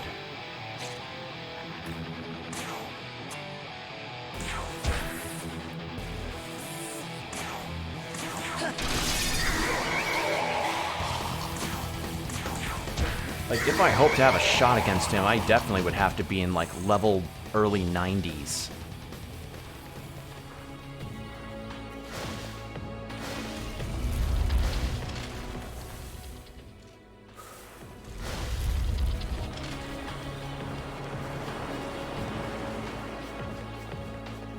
Holy fucking hell. That was definitely an experience. That was an experience and a half. Oh my god. Yeah, I'm just gonna walk through the dungeon a bit more. Like, I'm debating about if I ought to ask my friend if it's even worth getting the true ending. Like, what reward do I get from Shiva that could be worth fighting that guy? Worth the possibility of having to grind 10 plus levels to fight him on even ground. Do I get a super thing? Do I get a super attack? Does Shiva join my party and I don't have to fuse him? Because that would be a really cool reward. You know, that just simply get Shiva, like what I got with Amanozako. Just get him in your party. No fuss on trying to fuse him.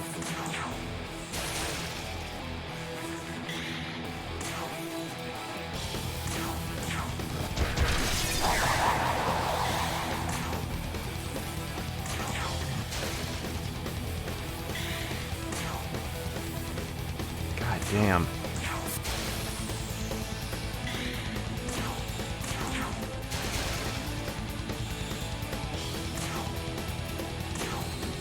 Yeah, that was easily one of the hardest humblings I've ever received regarding a video game. Like, it just instantaneous, and, you know, being underleveled for something.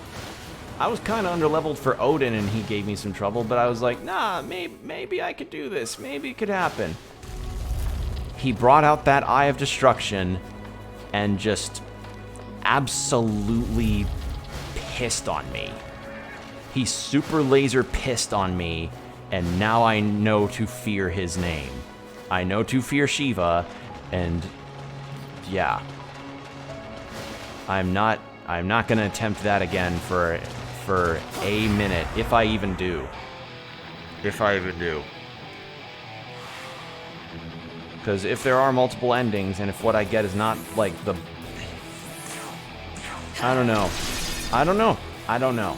Just thinking out loud at this point. Also, I'm low on MP thanks to those encounters earlier. I'm actually... Let's just use a smoke ball and restore up. I think even this later section of the dungeon is kind of biting off more than I can chew.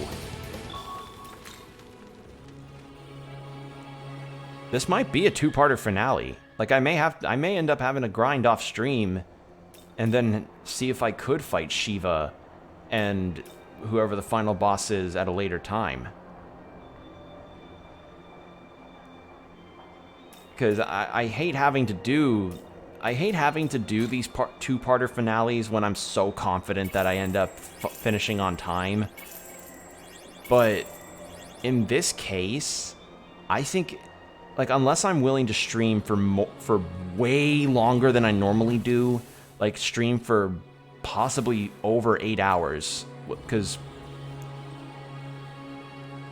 you know, typically when I finish a game, I do stream for longer than normal, but this might end up being a special case.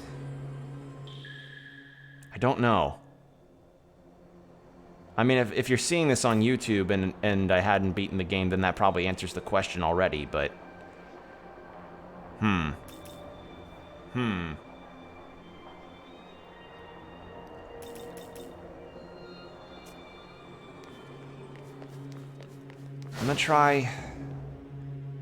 gonna try grinding a little more to see what I could do here.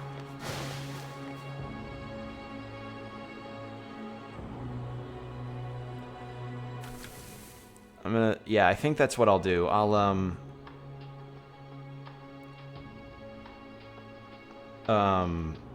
think maybe I'll try grinding a little bit and maybe explore further into the dungeon. But I'm not at all... I don't know, should I really do this on stream, the grinding process, to maybe get to a higher level that would make me at least go through the rest of the dungeon all right? Because if I do that, then surely I'd be able to reach into the level 90s by the time I get to the final segment of the dungeon. And I do gain levels fast fighting these things.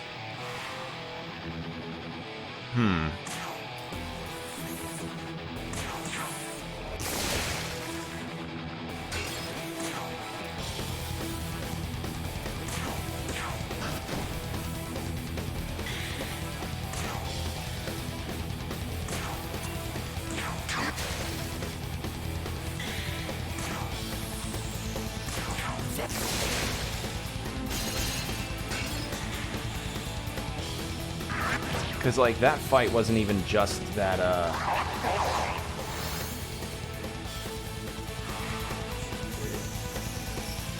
it wasn't even just that, you know, he was over-leveled. It was just the fact that I was doing no damage. Like, I did, like, a tickle damage compared to what I could normally do. So, yeah, I think Shiva's gonna have to wait for a little while.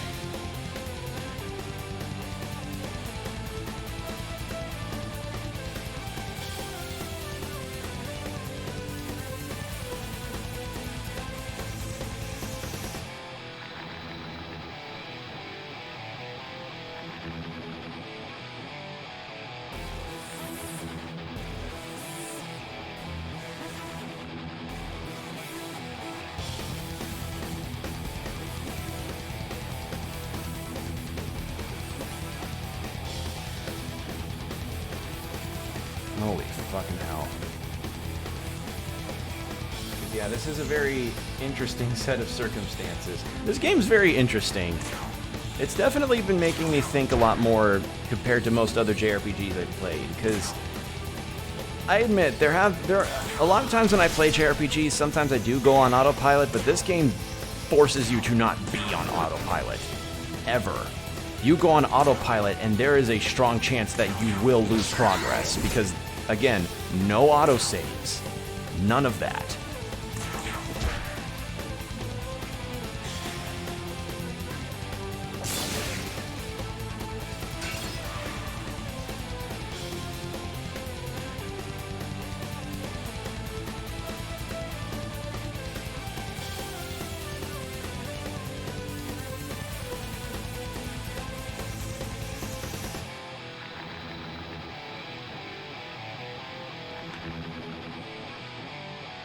Alright. Let's see.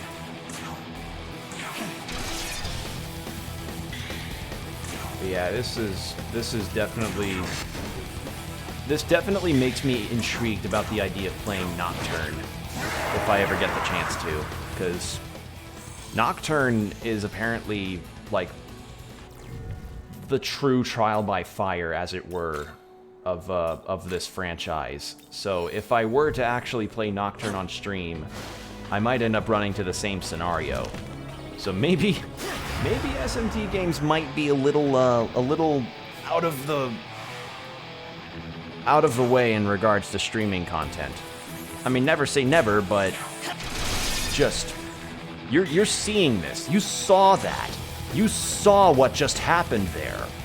You saw it with your eyeballs. You saw it.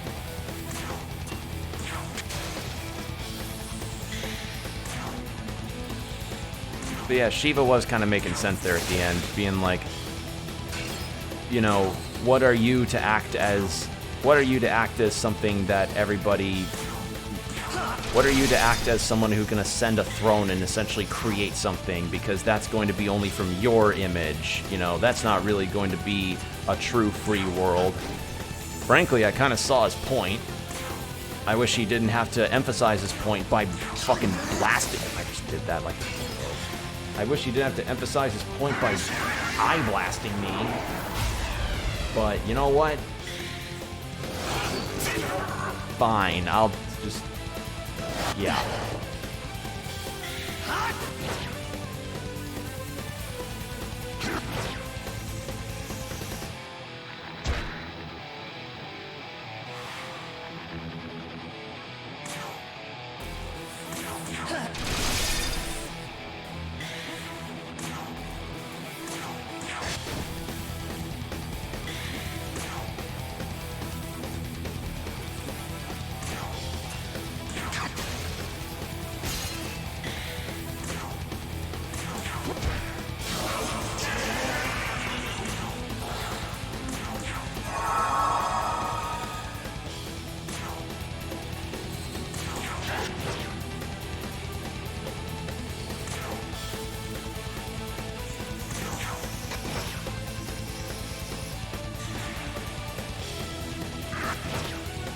Alright, yeah, we're 3 levels down to even get this guy in the party.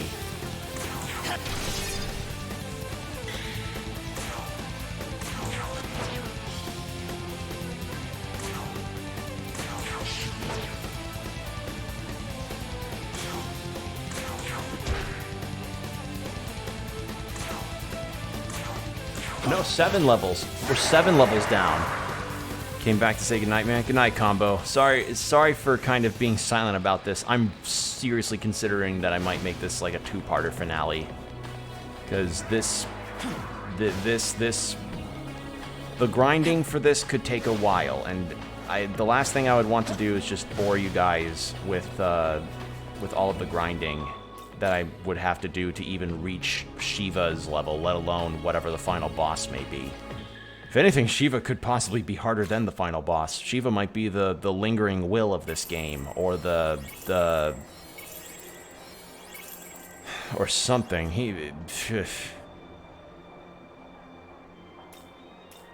Alright, let's save. How close was I to leveling up again?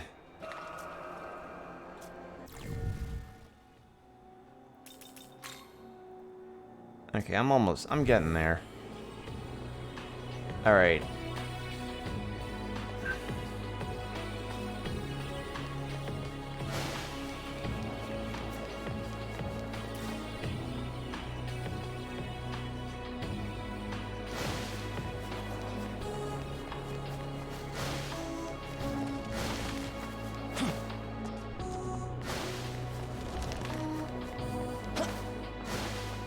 I'm thinking.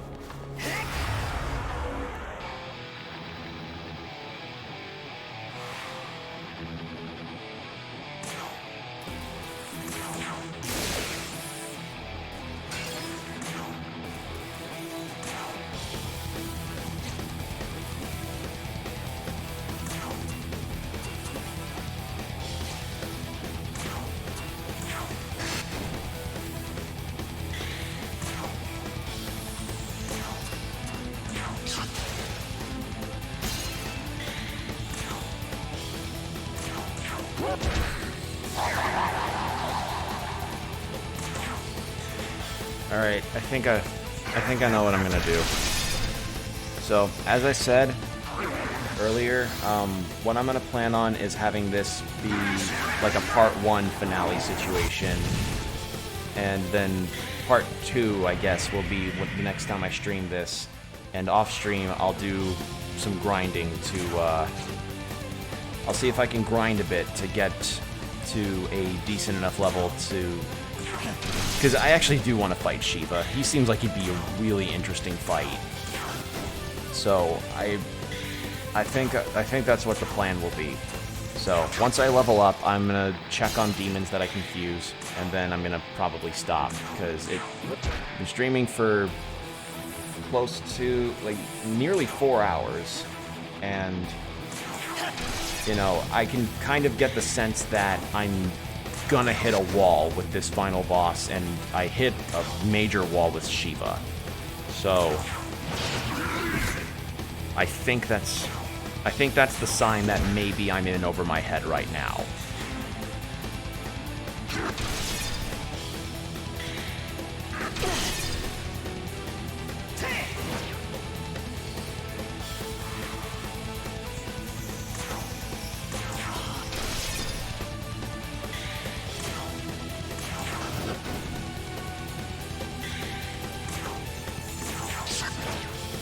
There we go.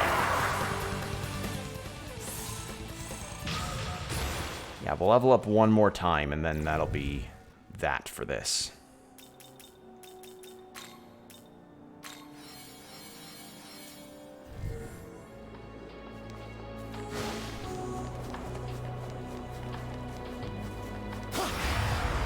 Okay. Because, yeah, this was like... This has been fun, and we've gotten to have a lot of nice discussions on stream. It's just... It's just... When you experience that level of, like, an oh god moment... Oh, nothing beside... No other words besides... Jesus, man. Like, just nothing else can be said. Nothing. You know, you never end up the most thorough deconstruct, like not even a not so much a curb stomp, just a straight up deconstruction of my current state in this game, level wise and party dynamic wise.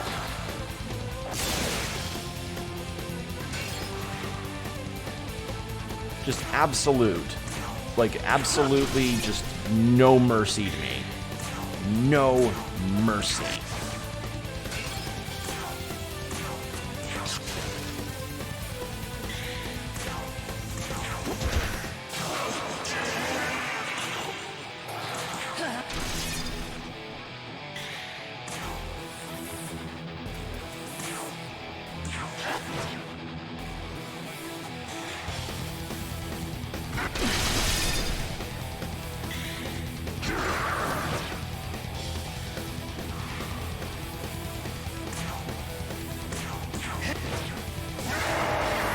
Alright.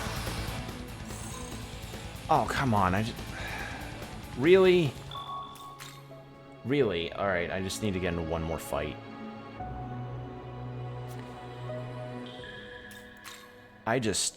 Yeah, that was something. Yeah. I feel like that one famous Who Wants to Be a Millionaire picture of the guy whose eyes are nearly popping out of his head when he's looking at some of the answers in the question that he's being asked. Like, that's me right now. I felt that when I saw Shiva's level. I just... Wow. Wow.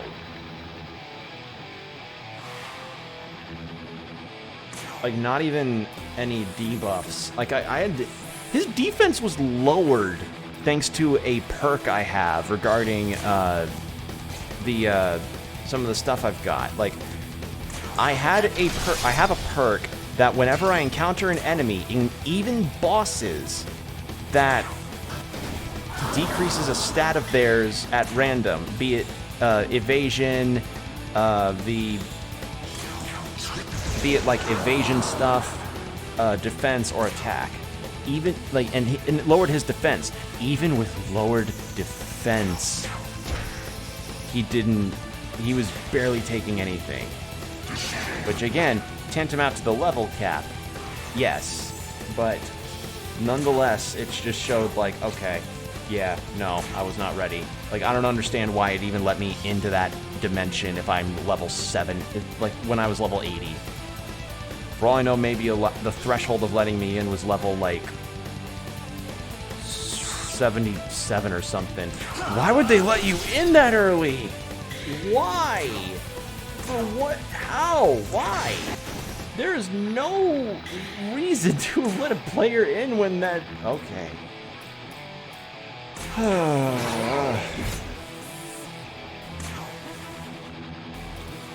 Like, even if I did an opener in that fight of me popping the critical immediately and then doing some damage out the gate, that probably would have only like given him a love tap at most.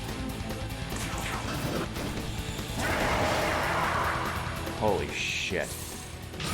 Alright, there, I've leveled up. I'm level 81 now.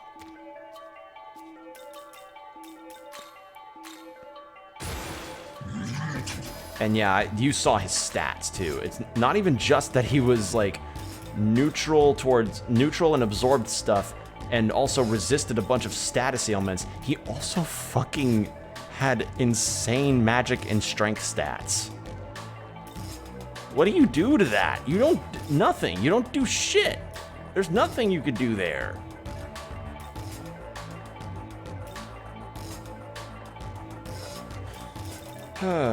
Anyway, I'm gonna get rid of the ice skill for him. Keep the null physical on. Because that's a good skill to have. Oh my god. Alright, well, I'm gonna do World of Shadows stuff, then I'm gonna save, and then, yeah, as I said, Welcome. I'm gonna make this a two-parter, and for certain, the next time I stream this, it will be the finale. I just, at this point, I think my level is way too low. And I do want to fight Shiva, because I think he'd be really fun. But I'd like to fight him when he's not able to insta-kill me. I can fuse Kali. That might be a good idea. Who do I fuse with her, though? And I can't do this one because it's like 100,000. Could also get Amon. Actually, wait. Wasn't there a demon in the... Okay, there... Huang Long?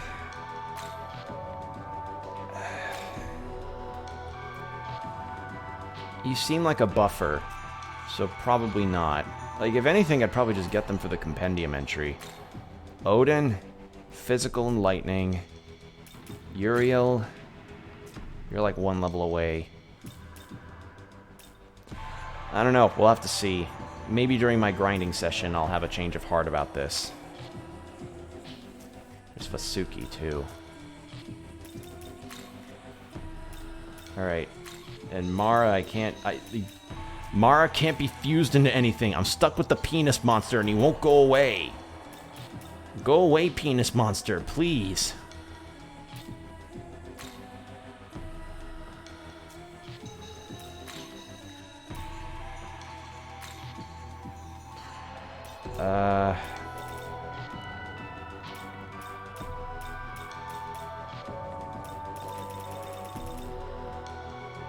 Alright, let's go with Alilat.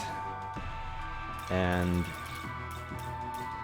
you seem like healer and buffer and almighty skills.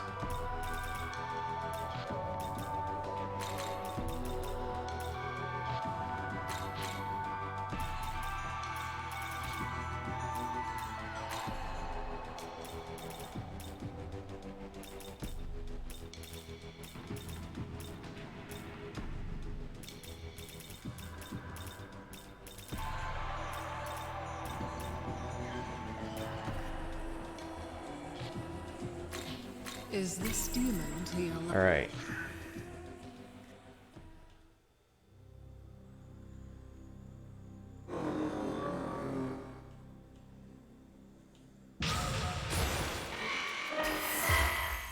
Got Adilat, and then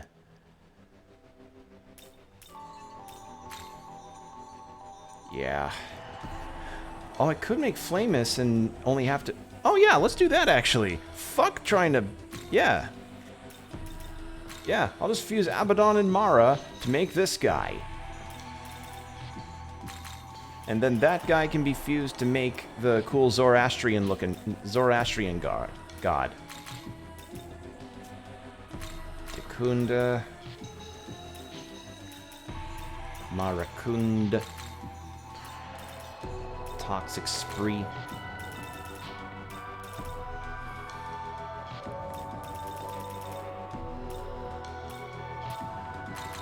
There. Being evaded doesn't consume. Retaliate. And Enduring Soul. Is this demon? Okay.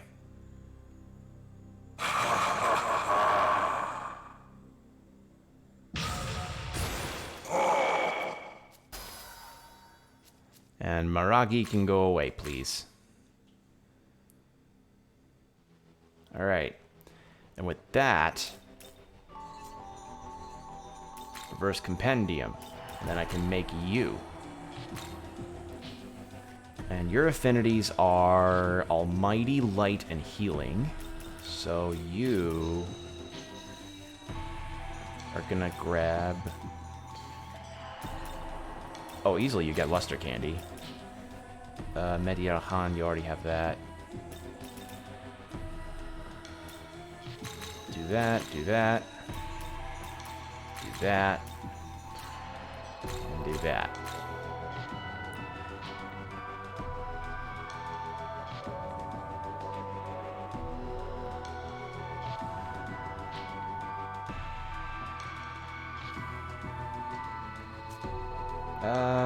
Actually, I already have some with that.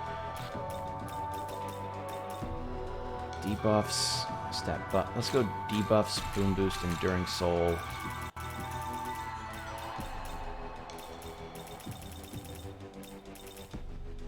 Yeah, and I think that'll do it. Is this demon to your like?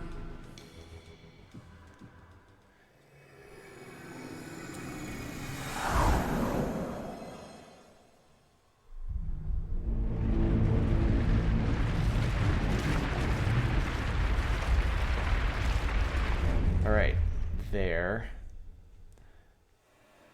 Then we'll fuse the Zoroastrian god here. Because I think you look cool. You kind of... You've got this cool look. I like these Zoroastrian god designs, they're so cool.